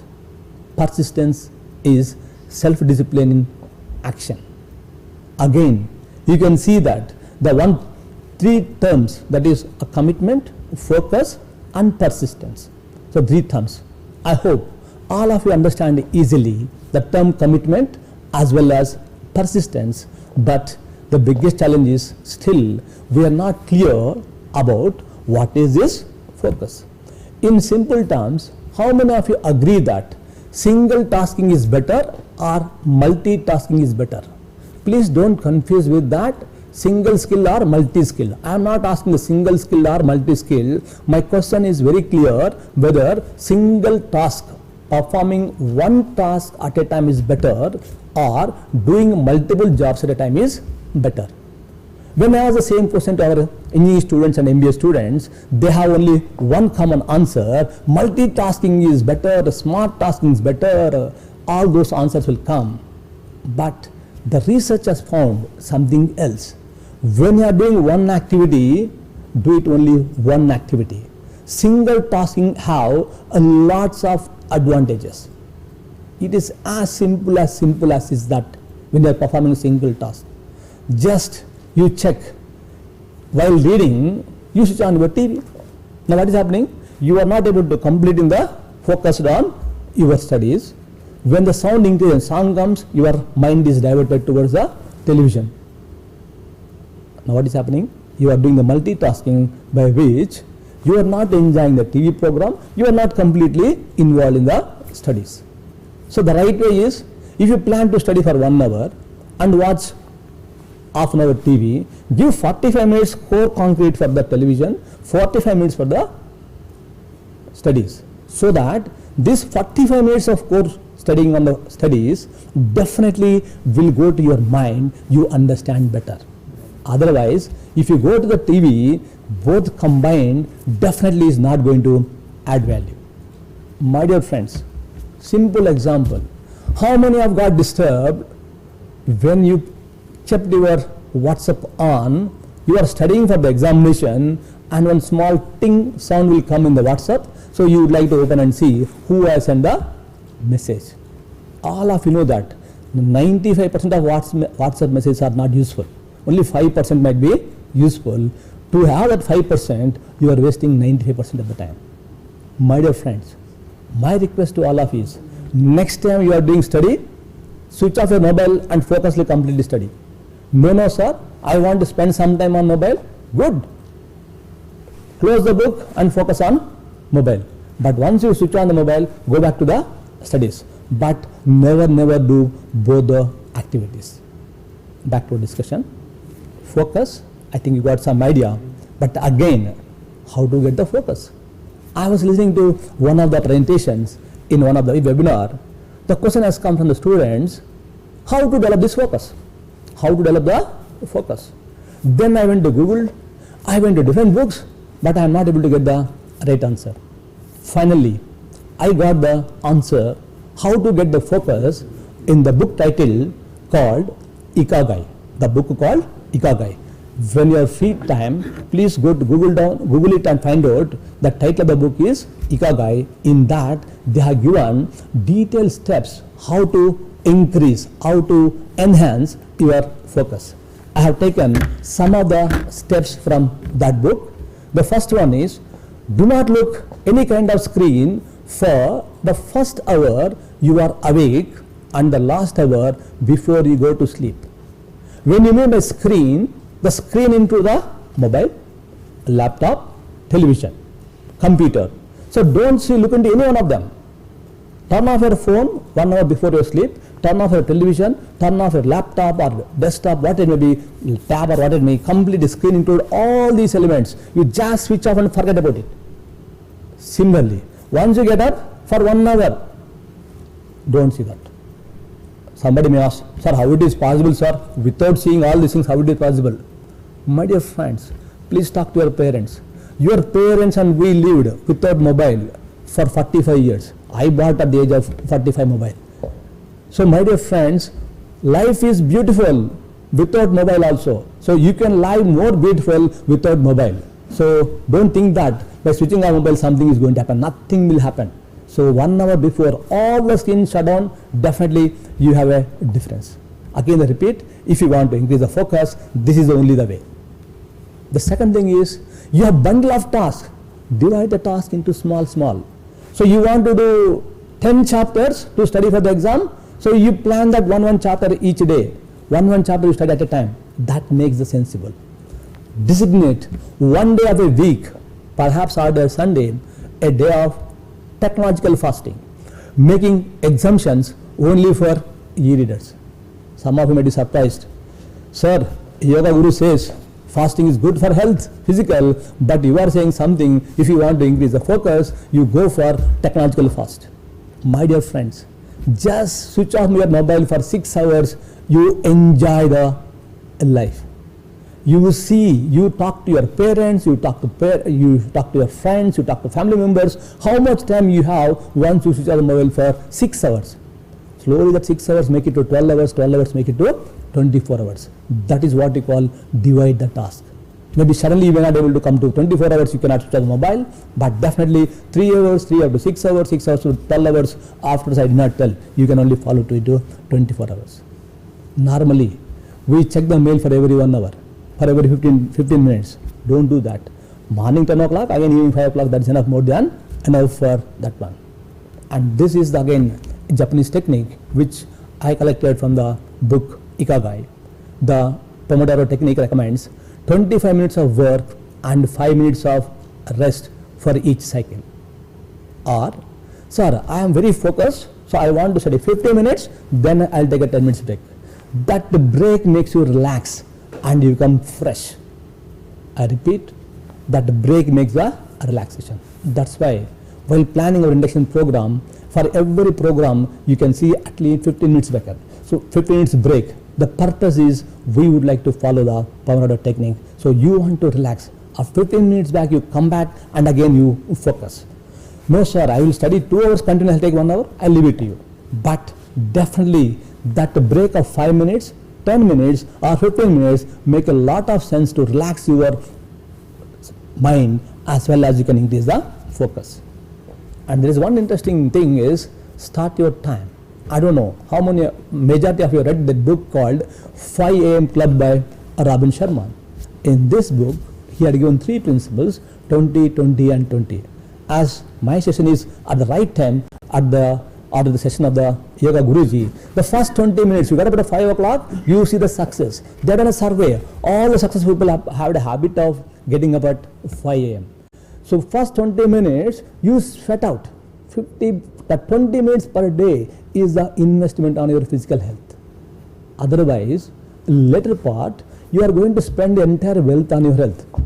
I repeat, if you don't spend on your investment in your physical, you are going to spend your wealth on your health. Be careful. So the 20 minutes per day, you have to work out. You feel jogging, you feel running, whatever you want to do it, but the 20 minutes you should sweat out, that makes a lot of sense. Under 20 minutes, you focus on what you are going to, you like something. For example, I like writing articles. So the 20 minutes I write articles and remain 20 minutes plan for the day. You plan for the day.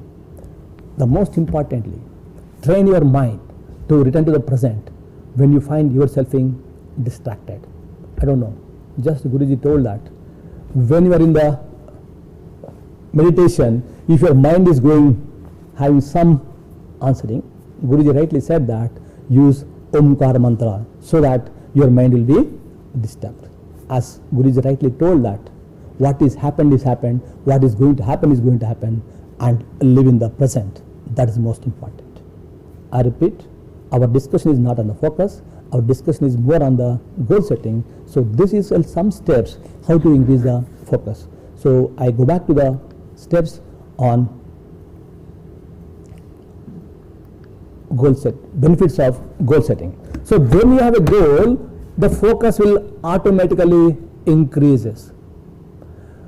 When it increases self-discipline, because in self-discipline you have three components. One is focus, a commitment, as well as a persistence, and definitely it will increase your self-confidence, and it creates a magnetic effect. You are science students, you know better what is the difference between a magnet and a steel rod.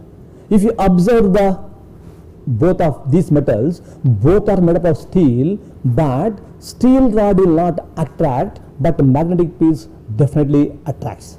How it is possible?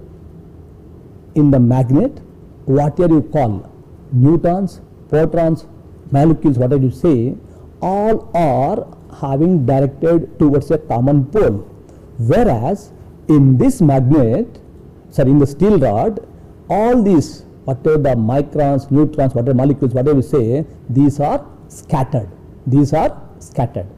Again I repeat, in the magnet, which is also made up of steel, it got the magnetic power because the protons or neutrons are directed towards the south pole or north pole, because of which it got the attractive power. So whereas in the steel rod, these items are distracted.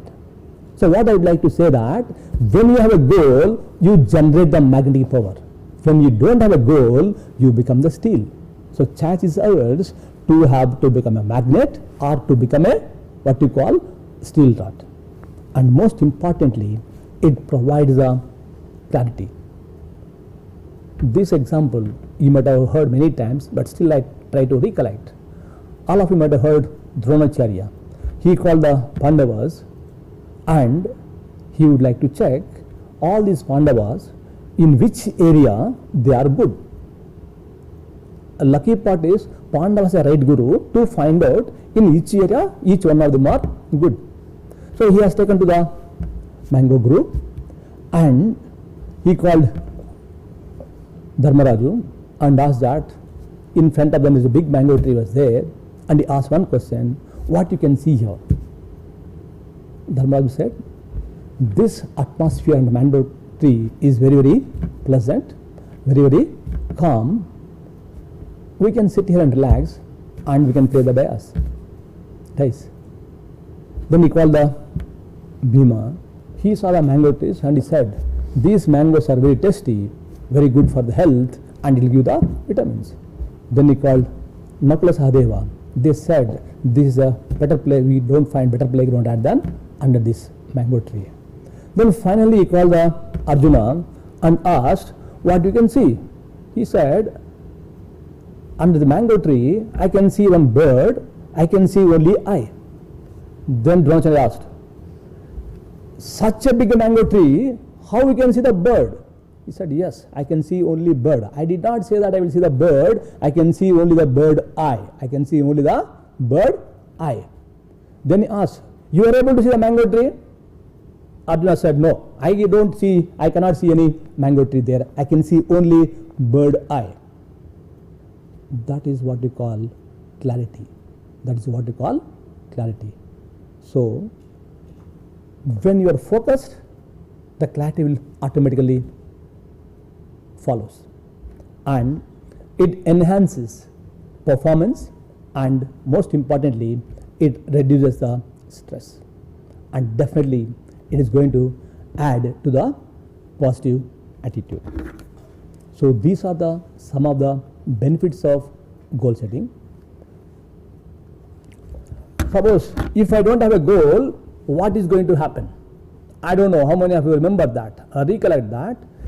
a recent football World Cup, football World Cup match, in the final match, the first goal was something interesting.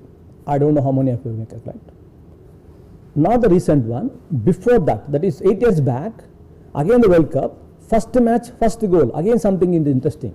Can anybody guess? Maybe there is no interaction.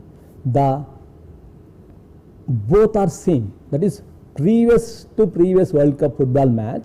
The first match, first goal is something is interesting. At the same time, the recent one, the World Cup football match, the finals. In the finals, the first goal is self-goal.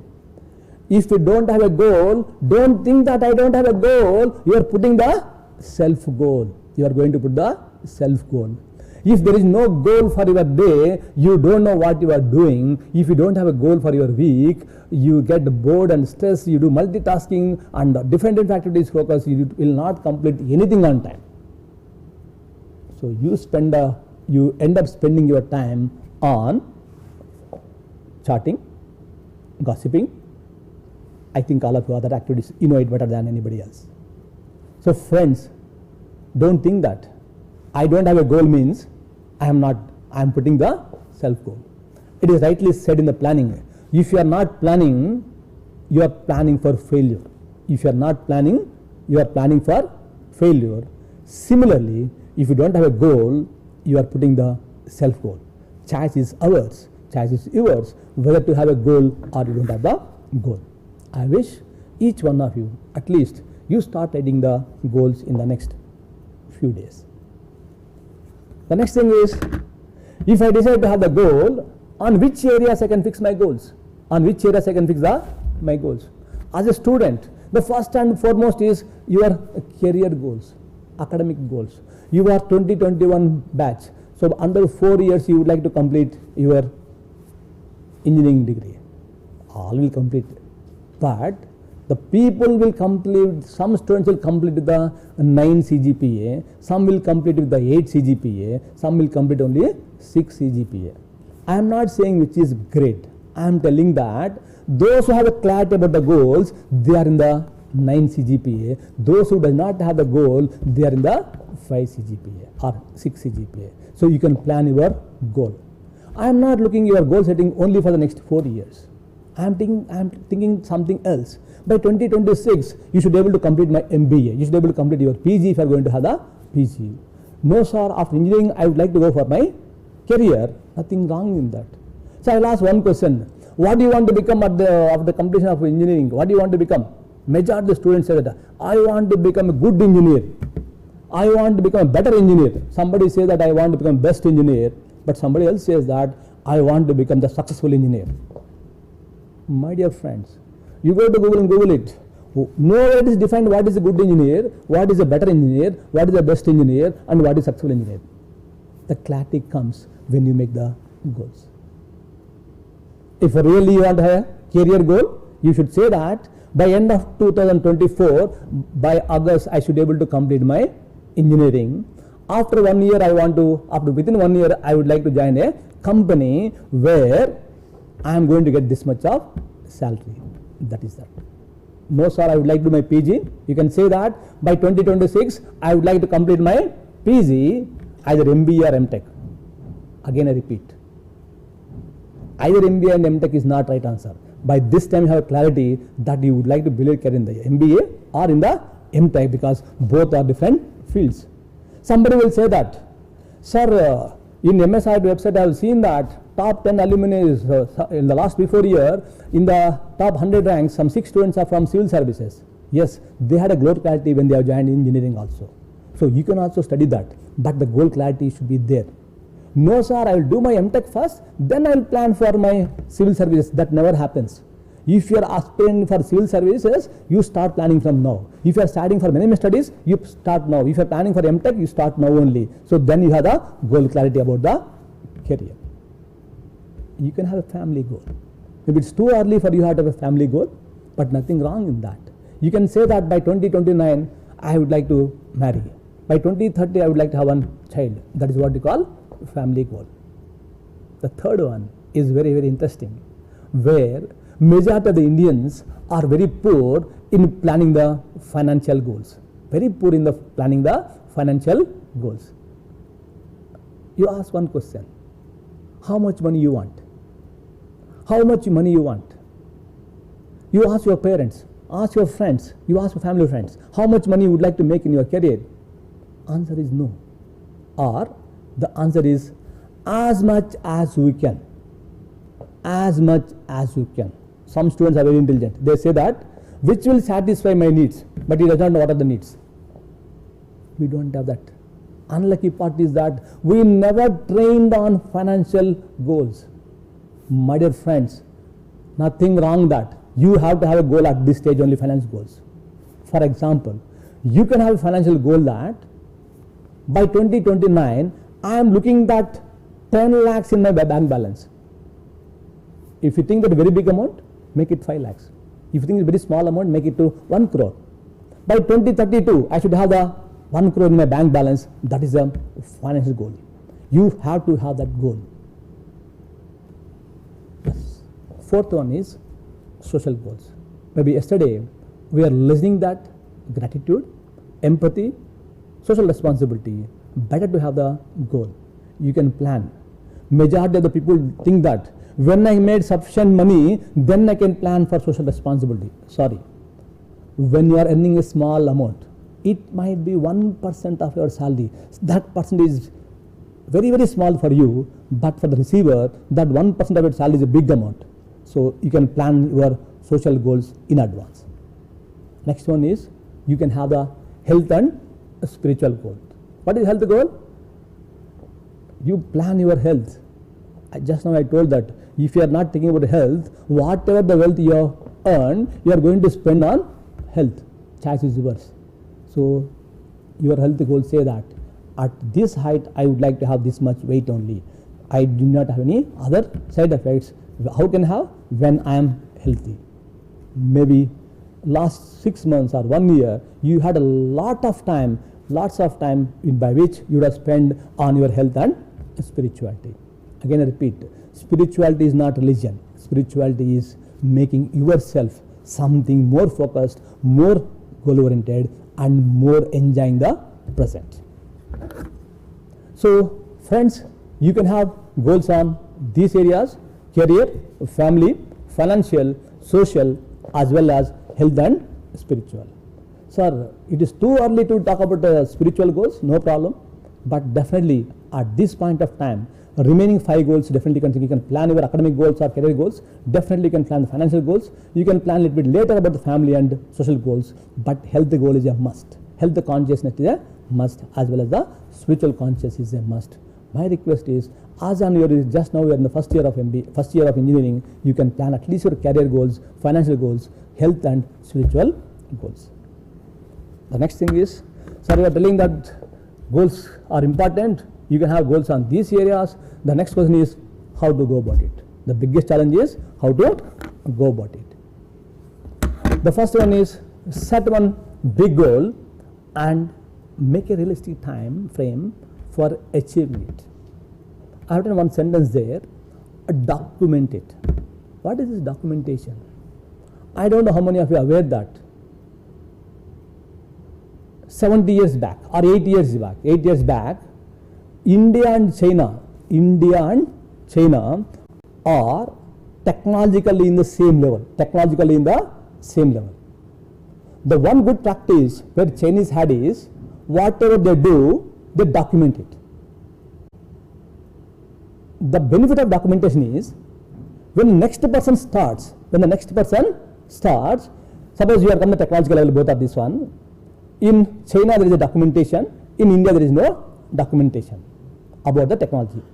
When the next person is coming and starting, when there is documentation, the next person will start from here, not from zero. I repeat, take this dash as a zero ground, both are come to one level. 70 years back both are at the same level. When a person is going to start in China, because it is documented, he is going to start from here because he did not learn from zero. He has already know what is happening there, so he learned from there. Now coming back to India, they have come to this level, but there is no proper documentation. A new person is coming, so what he has to do? He has to start from 0. He has to come step by step to this level. That is one of the reasons why today China is well advanced in technology compared to India, because there is no proper documentation. Simple terms. I have read the book on the IBM way, International Business Missions way, the IBM way, Buck Rogers, 40 years back. In 1980, you have books on Google way, you have books on, you name the company, there is a best practice of industry is given. However, we don't have such practices.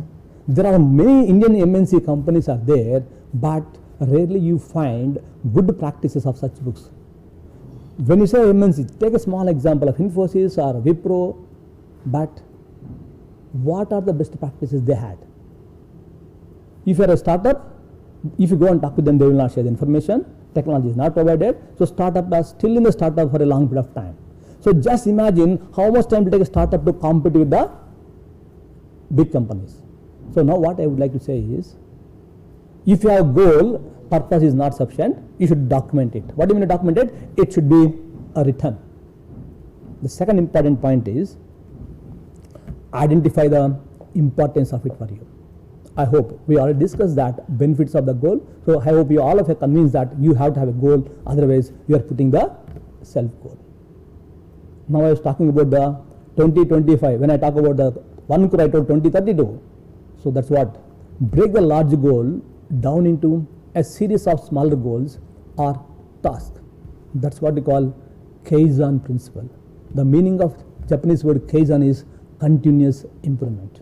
So the success will not come in one day. Rome is not built one day. So what you do, you can do it better tomorrow. What you are doing tomorrow, you can do it better in the future, so that you can achieve your goal. And most importantly, prioritize these tasks and celebrate when they were met. You don't know the happiness once you met your goal. Just say that your goal is get after in the first year engineering you want to have 8.5 CGPA. So just imagine what is your happiness if you are 8.5 CGPA. My dear friends, I would like to tell one thing. If you aim for 8.5 CGPA, if you ask one question, sir, are you sure that I will get 8.5 CGPA? Answer is yes. But if your aim is, if your goal is 8.5 CGPA in the first year, you maybe get 8.5 CGPA, or definitely you are near to it. You are near to it. But if you don't have a goal of 8.5 CGPA, you don't know where you are. If you don't have a goal, it is as simple as such that a ship is there in the water, in the sea, but there is no compass. Where ship will go? Ship will not go anywhere. The compass is nothing but your goal. If you don't prioritize your task, if you don't have a goal, as simple as that, you are running, you are the captain of the ship. Without the compass, there is no direction. So ship can go anywhere, you can be going everywhere, but you end up nowhere. But if you have a compass, that is a goal, you may achieve it or you may not be able to achieve it, but definitely you are near to it. That is very, very important. And most importantly, revisit regularly and read it loud. What is the meaning of reading it loud? You have a written goal, you go and read it loud. You share that your goal with your friends. That makes you more convinced for you, and definitely you are going to do that. Just now I told that when you have a goal, the magnetic power will come. What do you mean that magnetic power is? When you have a written goal, you go and read it every day. In simple terms, you have written goal, type it and keep it on your whatever the mirror or whatever the desktop you keep, paste it there. You keep on reading it loudly for 15 days, your goal and go and sits in your subconscious mind. Once your goal sits in your subconscious mind, you are through. Nothing to do worry. All your activities are towards your goal only. I repeat, all your activities are towards your goal only. You did not do anything. You have a 15 days effort. That is, you have a 10 goal, keep it there, and most importantly, read it loud for 3 times a day. So the more and more you read, it goes on subconscious in mind. You may ask, sir, I am an engineering student, you are telling me to read it loud, something surprising. I think if I ask any one of you, please tell me tables, 15th table, anybody will forget it? No. How do you forget it? Because in the when you are studying the tables, your parents, your teachers will tell, read it loud, so that it goes and sits in your subconscious mind permanently. So we never forget the tables throughout the life. In the night you wake it up and ask me, I can tell the table 19 table. How it is possible? Because I read it loudly. Similarly, when you read your goal loudly, once you have written down, definitely you are able to sit in your subconscious mind, and your efforts will be in the same direction. And once you achieve the goal, you evaluate and rewrite. That is, what are the skill set what you have, competencies and knowledge what you are today. After 15 years, it is something else. After 10 years, something else. After 20 years, something else, because with the changing dynamic environment, something else. So you rewrite your goal and evaluate your goal, whether you are able to achieve the goals or not. And friends, don't forget that it is a continuous process. So friends, I hope these 5 steps will be helpful to plan for your goals. However, the question may arise again, how the goal should be. That's what I told. What do you want to become? I want to become a successful engineer. Nowhere success is defined. I want to become a good engineer. I want to become a good manager. I want to be a good human being. I want to become a better engineer. All these terms are related terms. Nowhere it is defined. So something should be given more about how these goals should be. The goal should be, the first one is, it should be measurable. I want to do well in classes until my final semester. Better, I want to earn 8.85 CGPA in my final year. I think you find the difference. The first sentence, maybe I will say, I would like to come in flying colors. The flying colors are nowhere defined. But 8.85 CGPA is defined. 8.5 CGPA defined. Sir, I don't have communication skills. Until PUC I studied my engineering. I studied PUC in my regional language. I'm coming from the regional medium. I don't have English medium. But 9 point CGPA I cannot keep it. For me, 7.5 CGPA is a more realistic goal. But 8.85, 7.85, 6.5, it should be there. Otherwise, you are coming in the flying colors, but you don't know which color. The color will come only from when you have it is measurable. I don't know how many of you know that. Japanese companies strongly believe that which cannot be measured cannot be improved.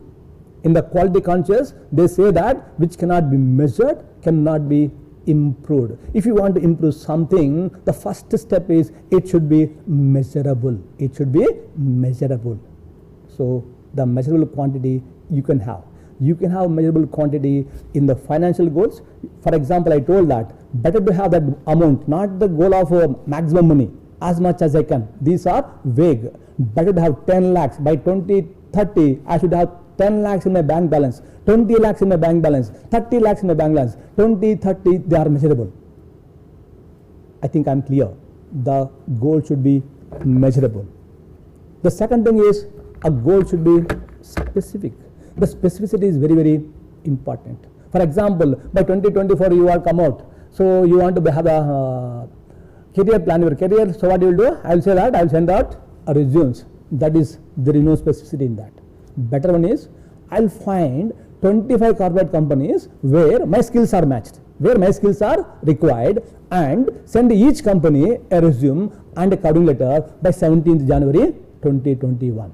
So clarity is there. How many companies? 25 companies. Which companies? Where my skills are matched. I am good in Java, so I look out the companies which are having the requirement in the Java. I am good in Oracle, I am good in the some other language, so I will find out where is this that is required. Similarly, the one important thing is, it is given by 17th January 2021. So what I would like to say that, instead of saying that I will send the resume to all the companies, I will send the resume as maximum, all these terms are not clearly defined. So the best way is you can have that 25 companies, 30 companies by deadline that make the difference. The first one is measurable. The second one is specific goals. The third one is it should be a realistic. I want to improve my piano skills before getting an accounting job. Better, I want to improve my public speaking skills before applying sales job. So your career is somewhere and you are doing something. I am not discouraging anybody. I see some engineering student coming and say that I would like to become a hero. Nothing wrong in that. You can become a hero, but don't come and study engineering. Go to the field, now only jump it. Definitely can be the successful hero. What I want to tell you that when your goal has clarity, don't waste your efforts in the wrong direction. Put in the efforts in the wrong direction. The action plan should meet your goal. So if you are going to become the best engineer, again I repeat, there is no definition of best engineer. You want to become the engineer in particular domain, you start learning from today. So that's very, very important.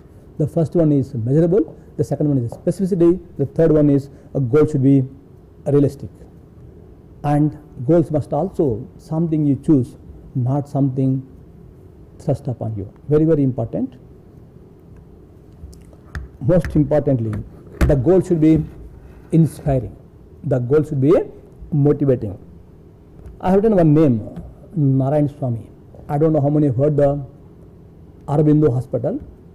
One time, when the Aurobindo Hospital is very, very small, in terms better to tell, in some period, I will say that the company turnover, the Aurobindo Hospitals in the net worth maybe around 1 crore, not more than 1 crore at that point of time. He visited to one of the foreign countries. He has taken an appointment, and that is the best eye hospital in the world. That is the best eye hospital in the world. He has taken an appointment. He said that I would like to come and see. They said, hello, please come and see. He visited that best eye hospital in the world, and he saw everything. Then somebody asked, why you are come all the way here? Then he said, I would like to the similar hospital in India. Read the picture. I would like to have the best hospital in the world. What you have here, I would like to build in the India. So goal should be inspiring. Goal should be inspiring, challenging. Then definitely you will work for it. And the last one is it should be time bound. Get a job. I'll get a job is a normal goal, but better research at least 20 major companies in my field by end of January 2020. Set up 3 informational interviews in January. Send out 25 resumes by January 2021. So doing things is important. Doing things on time is more important. I repeat, doing things is important, but doing things on time is more important. Friends, when you join the company, they go by the deadlines. The deadlines are nothing but a time bound. The deadlines are nothing but time bound. So let us recollect all the areas. The one is it should be measurable, it should be specific, it should be realistic, and it should be, the goal should be time bound. And I think you get the acronym, that is MSRAT. If you remember that MSRAT, the goal should be measurable, specific, realistic, inspiring, and time bound. Definitely the purpose of this lecture is going to be satisfied. Again I repeat, the induction program is going to give the benefit only those students who act on that, By listening goal setting lecture 20 times, you will not benefit. But if you start writing your goal, then the benefit will come. That is the action part. If you go to Google, check 100 videos on goal setting, it will not add value. But if you write a goal on the paper and the goal goes and sit in your subconscious mind, then it's going to add value. It is rightly said that the best career advice to give the young is find out what way you like doing best and get someone to pay for doing it. A wish is definitely, I think something wrong is there. We'll go to the next slide. So my dear friends, any feedback, please you can send it. And my request is this induction program, each session is going to add value for those people who act on it. So by end of this session, please focus on how to write your goal. When you come back here, please tell to your proctor, I have listened to this is my goal. Proctors will feel happy And definitely when come back to college, my request is all of you come back with your goal. By that time is too long, where we don't know, depending on the pandemic situation, but prepare a goal and keep tested and keep in mind. A question with the last tip for the how to remember my goal is password. Keep your password of the laptop as your goal. You type 100 times, so 100 times you use, so automatically the password will go and sit in your subconscious mind. Definitely it is going to work towards it. Okay, with this I close my presentation. The next session will be at 11:40. The next session will be at 11:40. Thank you.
Good morning, everyone. I would like to introduce Dr. Rashmi Niranjan, Associate Professor. She is an art faculty at the Department of Architecture, RIT. Her field of research is visual arts. Today she'll be discussing about the importance of arts in your life. Thank you. I would now like to welcome Madam to start with the session. Thank you, Mona. Eldrigo Namaskara, Suswagata. I am Dr. Rashmi Niranjan, as described by Monica ma'am. Yes, today art seems to be very important and very needful. Okay, so I'll be talking on the art and its importance during the difficult times of pandemic.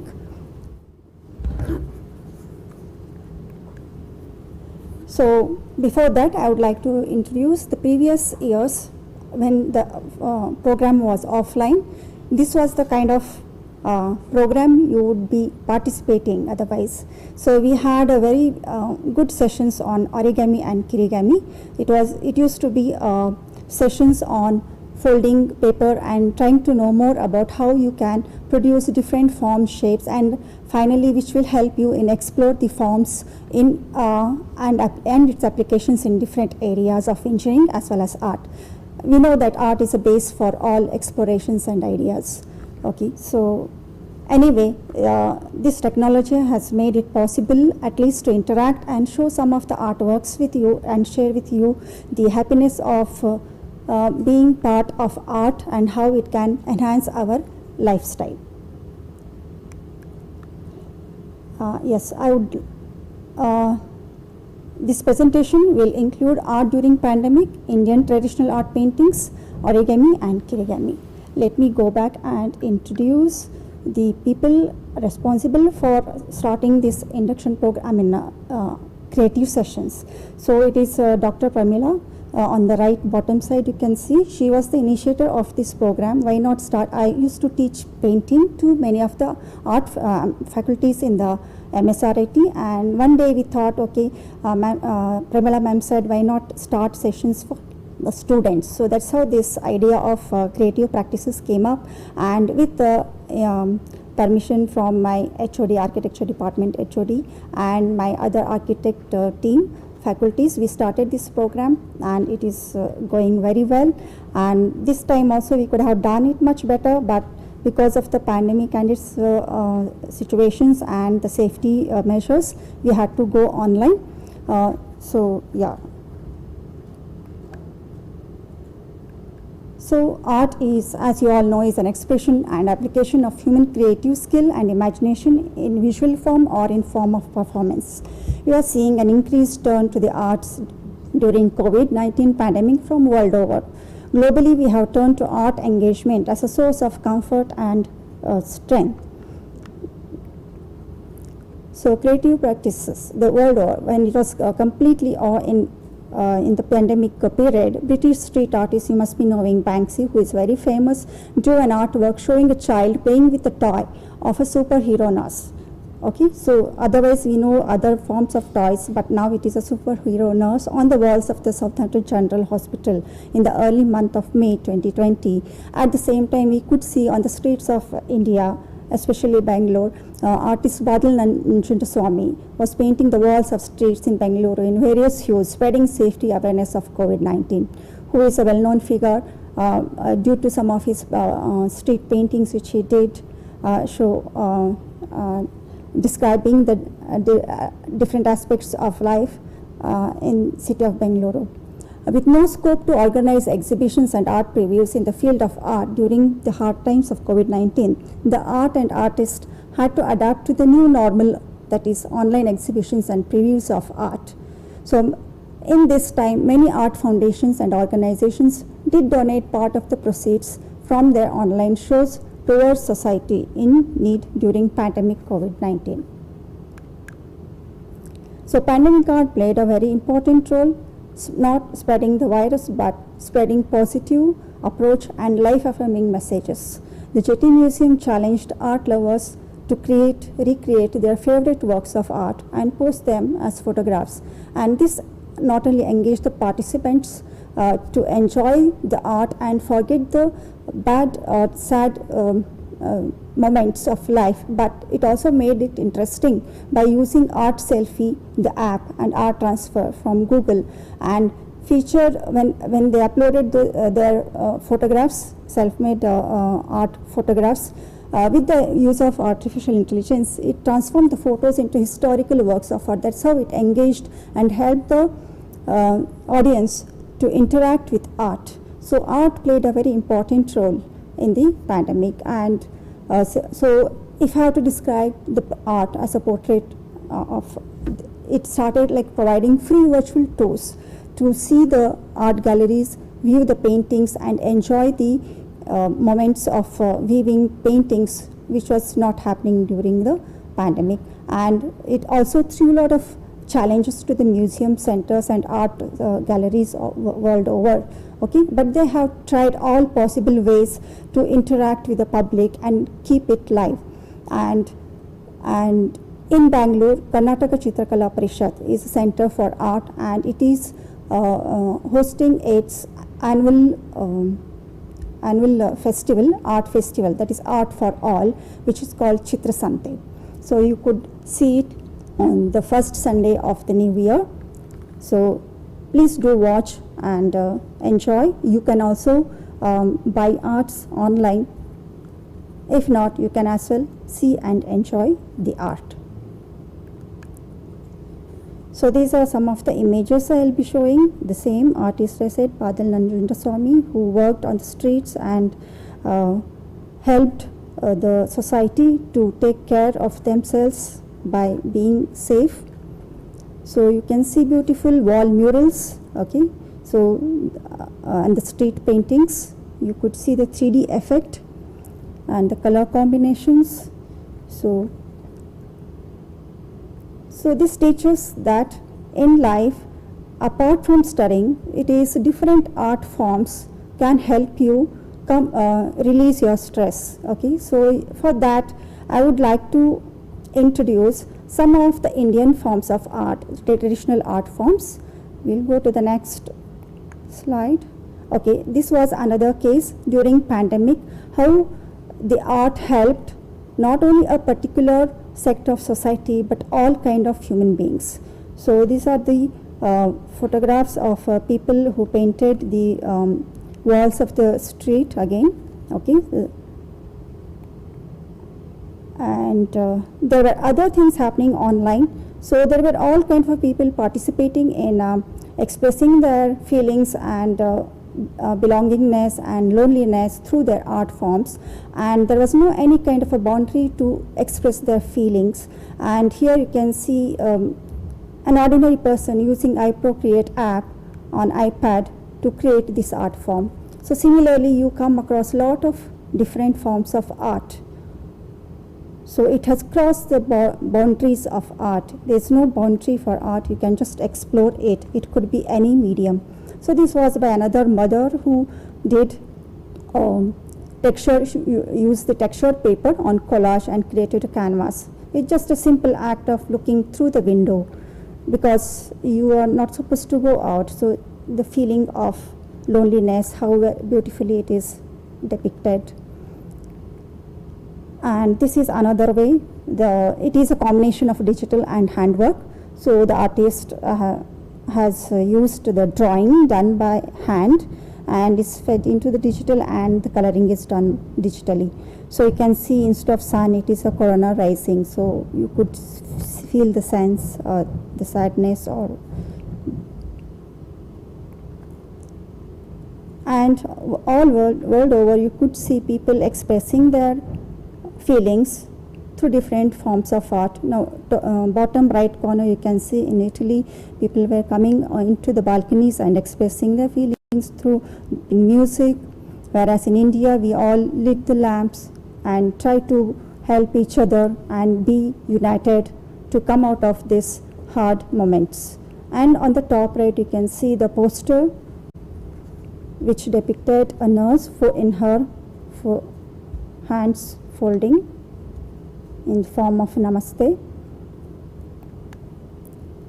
So this is a poem written by my own sister-in-law, why I'm saying about this is she came across this app, Kannada app, and she started exploring on it, and she is a very creative person, and she started writing poems on pandemic and different forms in life. So it's a very beautiful, I'll just read the heading. Before you get reduced to a photo, it is before you die, what you can do, how you should live life. So it's very beautifully expressed. So what I mean to say is there is no boundary for expressing your feelings. Okay, so the ideas are many, the creativity are many. So this is a work done by me. Fortunately or unfortunately, I don't know what I should say. Yeah, but it was very fortunate. I just visited Paris and visited museum, art museum, Louvre museum, and that was the time we returned, and this was the situation. So I expressed my feelings, how it was visiting those places. And bottom center, you can see the sketches done by me. I used to read the newspaper where I saw the daily wage people, how they were suffering during this time. So I just expressed the feeling by sketching those photos, and I thought maybe that is the way I could express. And on the left and right side, you can see it is the later stage of the COVID, that is after the lockdown was taken off, and we were coming to college. So that was the time when it was the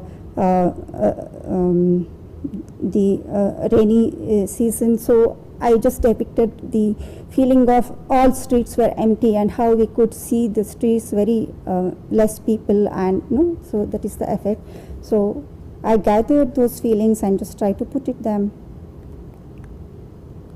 And to wind up all this, I would like to communicate to you through the quotes given by these very famous people for one of the online newspaper. I don't remember. So I picked up from there. So Sri Narayan Murthy, founder Infosys Limited, said, what is their feedback or view or vision for the next 5 years.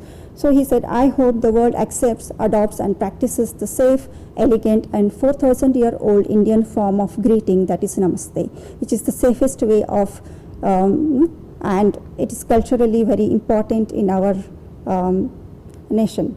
So next very famous person, Minosh Shafiq, Director, London School of Economics, he said, I see 3 connected trends accelerated by the global coronavirus crisis, which he says localization, digitalization and socialization of risks. I think this is very much related to the young, the people world over, where you can do a lot of things staying in your own country. So you can connect to people. There is no need of moving out, whereas you can donate, you can do help country come up with lot of progress and self-sufficiency, etc. So next it is Jill Krimmel, Interim President, StubHub. He says, in a post-coronavirus world, virtual events and live streaming will decommoditize live events, allowing for more people in more places to tune into types of events that they were previously unavailable to them. So it is a very large view. So some were very digitally accustomed, never went out. Some were always going out, never touching the digital or the screens or mobile. Okay, so it is other way. So now people will start exploring the other way. So it showed the importance of the things that they didn't do before this pandemic. So it's a kind of a very good lesson for all of us. So when we go out now, we have to really think, really is it a need to go out? Or we can produce, or we can do more things being at one place. So next is the founder of CEO, Macquarie Capital, author of Total Rethink. It can no longer be accepted that location determines your right to reliable high-speed connectivity, which today is a vital utility. Today it seems it's very important, it's very needed, but in the next 4 or 5 years it becomes normal. Okay, so you have to think what other way you could communicate or donate to the society to improve its lifestyle. Next is Sarat Martinez and Seth Holmes, indigenous, it's from a background of biology and medicine. They say society will learn to treat farm workers with gratitude and dignity. So we have understood the importance of farmers, how very important it is. So it is not the last but very important thing in our lives.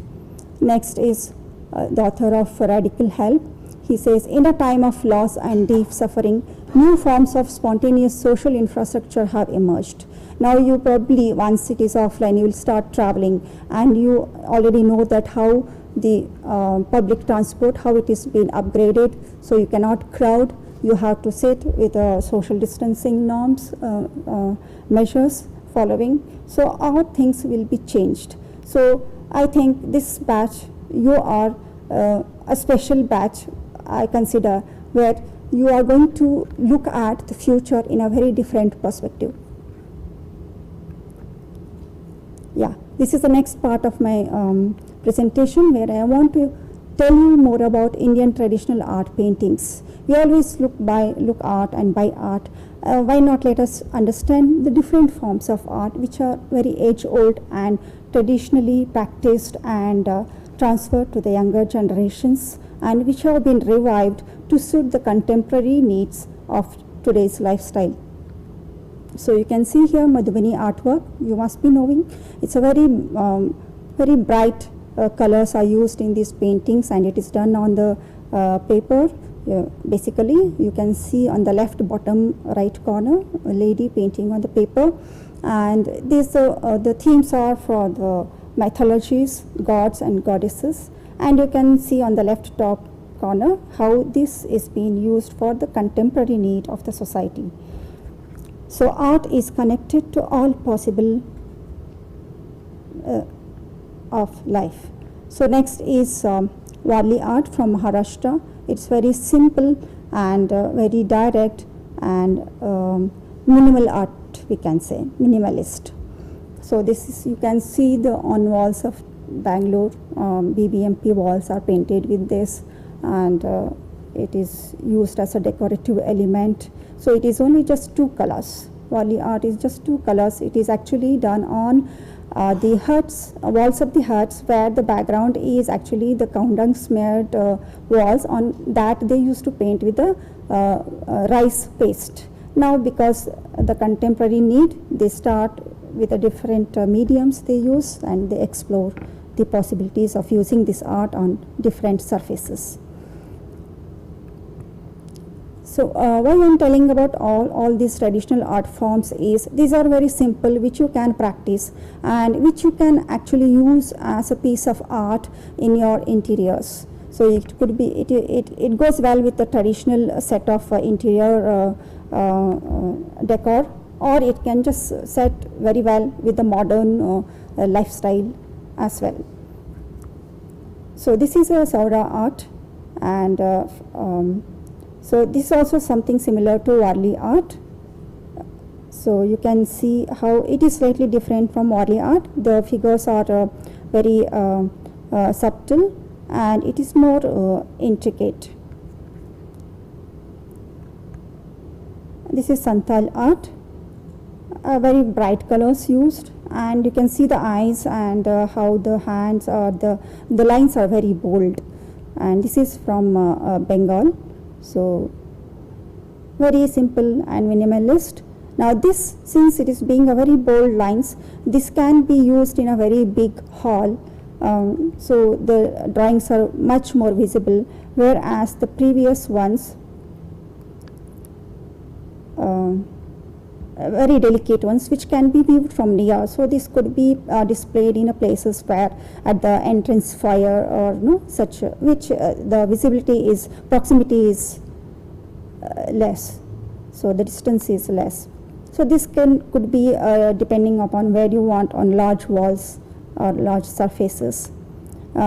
This again needs a very close view angle, so this could be put in a very a place which is very near to see and watch. And this is our own Karnataka based Mysore traditional art, patronaged by the Mysore palace kings, warriors, And this is, we can say, a kind of rich art. Why I'm saying rich is because the gold leaf is used. You can see on the left bottom corner, the artist is pasting the gold leaf, the beaten gold leaf, onto the jewelry of the painting. So here the subjects or the themes are Indian gods and goddesses, the mythology, the epics of India. So you can see the different subjects, and the features are very intricate and decorative and more design kind of thing, and the jewelry is given importance. The colors are minimal. Usually it is red, green colors used. Basic colors are used. And you see some kind of architectural elements in this.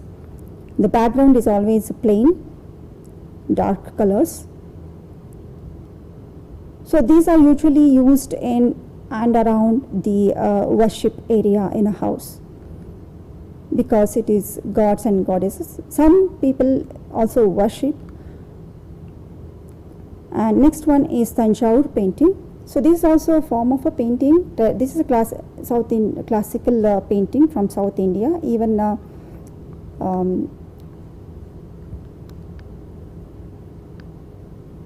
Mysore traditional art is also a classical painting, we can call. So the difference between the Mysore painting and Tanjore painting is, in Tanjore painting, the gold part, the jewelry part is embossed. So it is a 3D effect. Whereas in Mysore painting, it is flat, it is not embossed, but gold is used in both. So that is the difference you can make out. Even in the features you can see.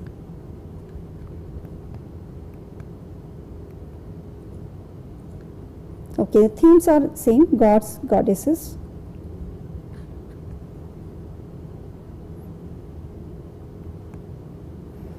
And finally, the Mughal art. Mughal art is very famous in the North India.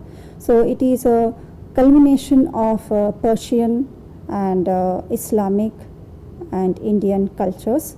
So you can see the influence of Persian and Islamic art in this. So the themes are varied. It is the court scenes and the king's palace and the battle scenes and the receptions area and the wildlife, and more of the palatial spaces are depicted in these paintings. So you could appreciate the variety in these paintings. So but these paintings are very small in size. Probably you can just say the size of your palm. So it could be as small as that. So very intricately done. Okay, this is the last part of my presentation, which we used to do in all these programs. So this is origami and kirigami. You see the difference between the origami and kirigami. It is a Japanese art.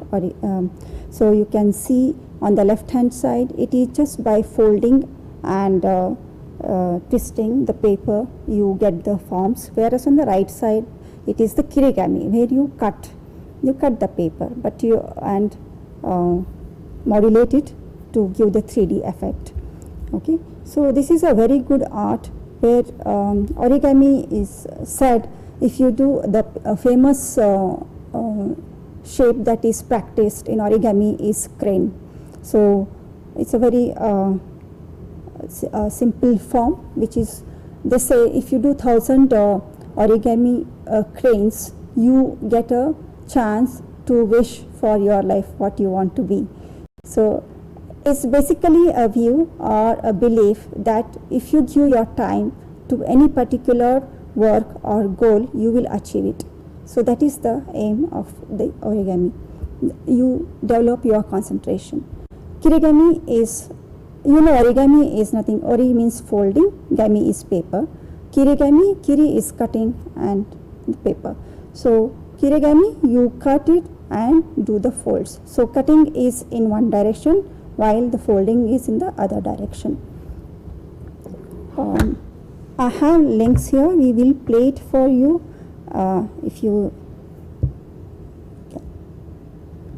If it works out, yeah, we can have a look at it, or else you can copy paste the link and you can use them.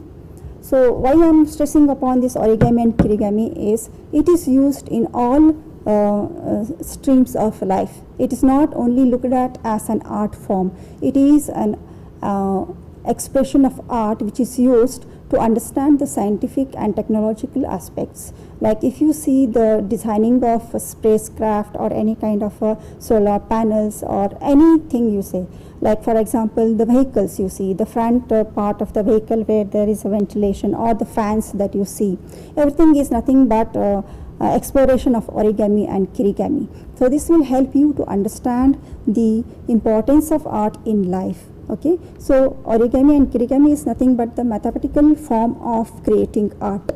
So you could use this technique to further expand your knowledge and use it in your time of study. You could apply this knowledge I'm sure it will be applied in any form. Okay, so with these words, if you are able to play the, Yeah, I can. yes.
Friends, hello friends, this is one of the things I tried so that I can show you. So you can actually take print, ready templates are available. You can take print and try for the initial start, and then once you become perfect, you get the confidence, you can try out in different forms. So this is about kirigami, where you cut vertically and you do the folding horizontally.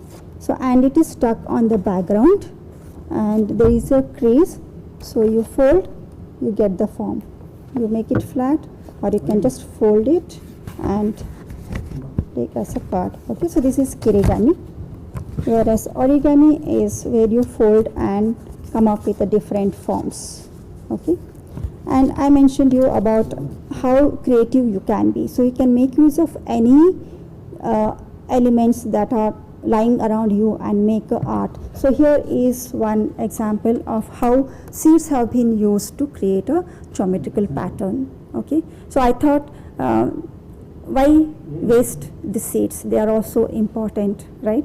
So you can make art of it, out of it. Okay, so I thought maybe by doing this some way I connect to the farmers. So I thought I will do this. You can create. So it is nothing but how sustainable you can be in your life, how you can be helpful, how you can be creative. Okay, so in life, studies are very important. You have to study because you have to reach your goal. Okay, so for that you have to put in hardship. But art is a thing, something that is very important in life, which makes you very creative. Because in life, the creativity, the expansion of your creativity helps you to survive in this not only difficult times, any times. Thank you.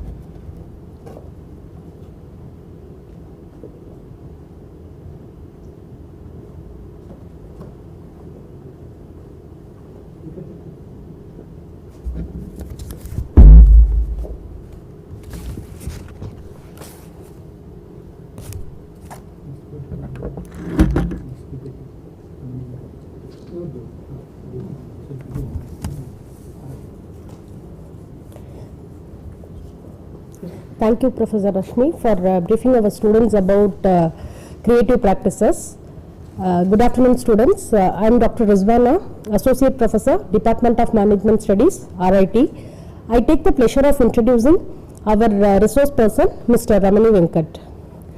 Mr. Ramani Venkat is a motivational speaker, soft skills trainer, and he is serving as a mentor for various startups. He is a serial entrepreneur, sales and strategy consultant to mid-sized companies. He has around 26 years of experience in top MNCs at senior management positions. He had conducted trainings in over 100 plus colleges for students as well as the faculty members. He had conducted corporate trainings at lot of multinational companies.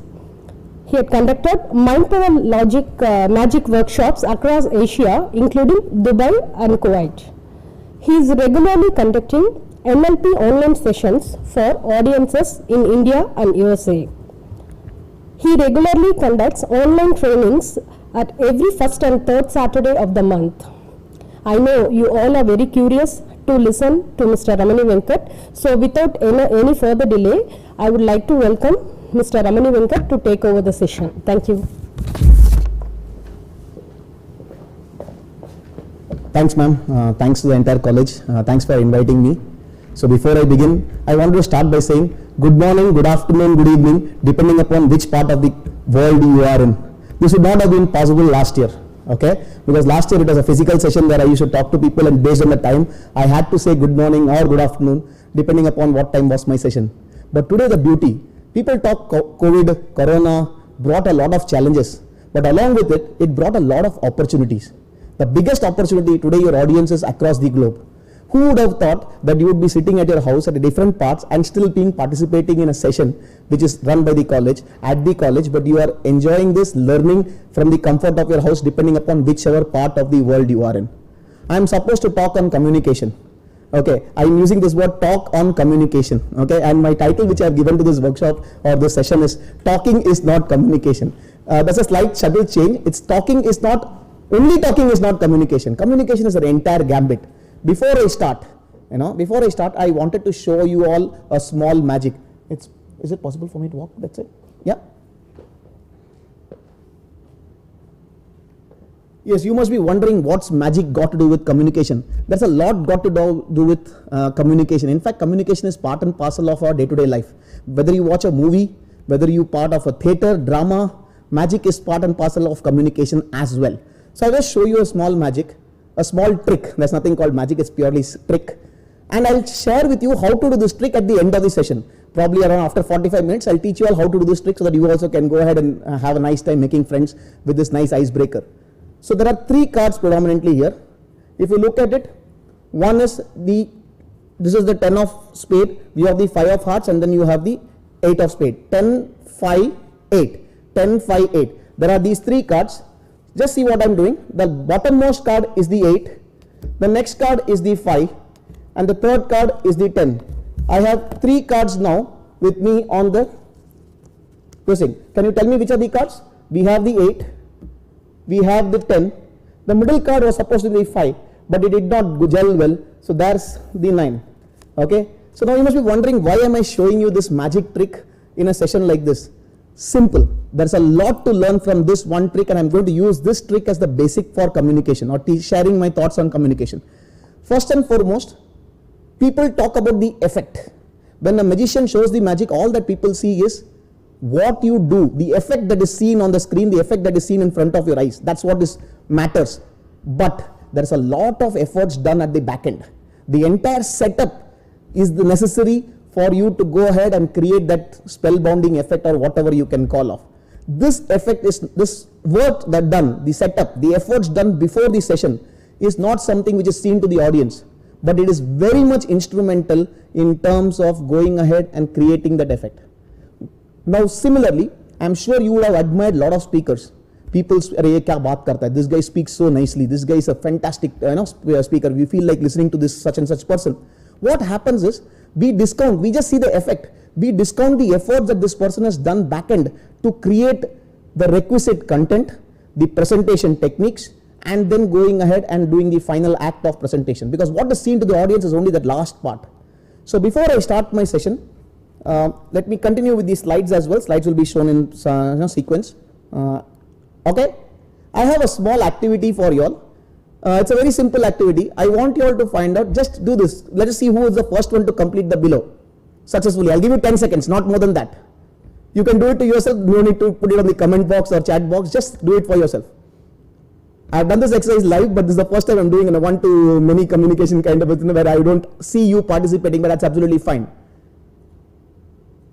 Time up. Now tell me something, how many people actually went to the process of typing out your name or telling out your name? We skipped instruction number 1. I'm sure a lot of people would have skipped instruction number 1, which says read all that follows before doing anything. But we went to the flow. We went with the flow, and we started doing anything because we discounted that before part. And we came to the last instruction where it said, now that you have finished reading, just write done in the chat window. But this is what we did. We went to the full flow. Okay, we started doing out executing action. This happens a lot of times when people give instructions. Instruction is a very important part of communication, and all of us today, tomorrow, in our day-to-day life give instructions. In your work life, you are supposed to give instructions the moment you become a manager and you are supposed to lead a team. You are supposed to give instructions. But to give good instructions, one needs to know how to take instructions, and that is the key. I'm sure we did not, most of us, okay, there would be a few people. When I did this exercise for the first time, trust me, I skipped it. Because for me, speed was the essence. And the moment in the instruction I said, who is the first to complete the below successfully, the moment that word first came, people were in a rat race. Bhago, that kind of a thing. And the moment it's a read, the other follows, next, type out your name, this is what we do. So let us understand that we need to be, the planning part in communication, the planning part in taking instructions is also a very key important aspect of communication. I have this one of my most favorite slides. Okay, I love this slide. It says, if you do all what we have always been doing, then the results that you will get will always be what you have been getting. If we do what we have always done, we'll always get what we have always got. We want changes in life, but we are not prepared to do the back end work. We are not prepared to take the change that is required to get different results. And that is also a small example of that. Now, all of you are, when I use this word define success in business, it's business does not mean I starting a business, day-to-day life. Whether it's a movie, whether it's a business, a successful person, it could even be a successful politician. Okay, I just left out the word politician here. Okay, it will be success in any part of life. Is dependent very strongly on the message that that person or that movie or that business is communicating. I'll give a small example. If I were to ask you a question, Cafe Coffee Day, I'm sure all of you have heard of Cafe Coffee Day, right? I'm sure you would have spent a lot of time there as well. When I say Cafe Coffee Day, and I ask you what's the thought that comes to your mind, or if I were to make the question a bit more simpler, what does Cafe Coffee Day market or sell? Immediately the answer would be coffee, samosas, beverages, etc., etc., etc. But trust me, the messaging that is going out from Cafe Coffee Day is definitely not coffee, definitely not beverages, definitely not samosas. The tagline of, when do we go to Cafe Coffee Day? Predominantly we go to Cafe Coffee Day when we have 400-500 bucks in our pocket and we want to spend 3-4 hours at a place. Or you want to meet somebody, yeah, okay? Yeah, this is predominantly when we go to a Cafe Coffee Day. Now look at the positioning statement or the messaging that Cafe Coffee Day does. They say very clearly, a lot can happen over coffee. They never said come have the best samosas or come have the best coffees in town. So that's predominantly what we need to understand. The messaging that the company does, actually, if the messaging that the company intends to send out is the message that is received by the prospective customer, then we say communication is perfect, communication is success, communication is 100%. And that is exactly reached out to people. Nobody goes to Cafe Coffee Day to drink coffee. You don't wake up one day and say, I feel like drinking a best coffee. Let me go to Cafe Coffee Day. There are plenty of places which serve you fantastic coffee. Gota's Coffee, Indian Coffee House, where you want to have coffee, you go there. But look at the messaging that is went. It's a restaurant, but marketing itself, not on the taste of the coffee or not on the thing, but on the space, the ambience. That's why their tagline, a lot can happen over coffee. Understand communication from this perspective, a lot of things will start changing. The way you look at communication, and that's what is my job today. Let me define communication. Okay, it's not going to be a standard definition, it's going to be my definition, easy to understand. I say there are three aspects in communication. One, there is a source. There is a source of information or a source of somebody giving you or passing you the message. I don't want even to say communication is complete or incomplete. Passing you the message, that's a source. There is a via medium. The source has to reach the recipient through a via medium. The medium could be face to face, it could be online, it could be internet, it could be telephone, it could be, you name it, it could even be pigeons. Okay, I saw a movie yesterday where the messages are being sent by pigeons. It could be a message sent by any medium. And then you have the recipient, who is the person, or it could be even an inanimate object also, it could be a non-life being as well. Okay, so it could, for example, when I'm talking to a camera, I am actually focusing that that's my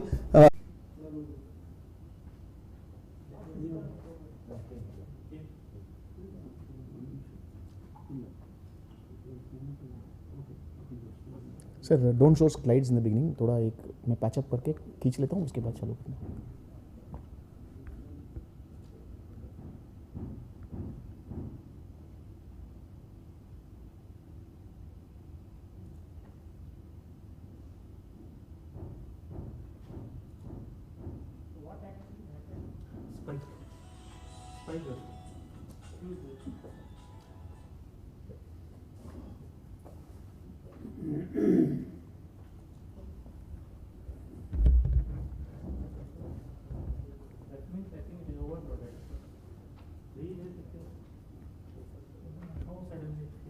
I spoke loudly.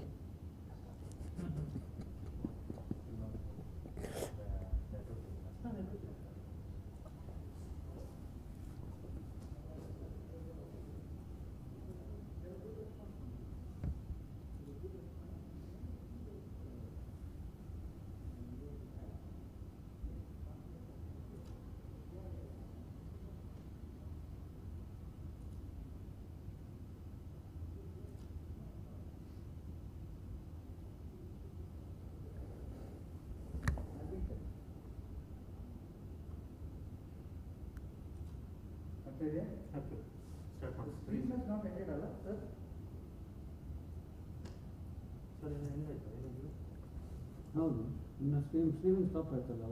Stream end ಆಯ್ತಾ? ಹೌದು, because this power vent ಅಲ್ಲ. Okay, laptop ಎಲ್ಲ ಹೋಯ್ತಾ? ಹೌದೌದು, net ಹೋದ್ಮೇಲೆ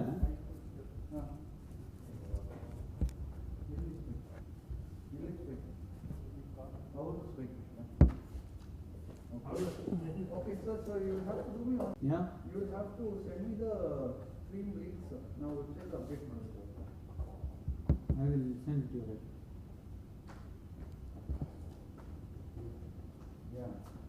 If you go to your channel, there will be one live link. You can take it from there as well.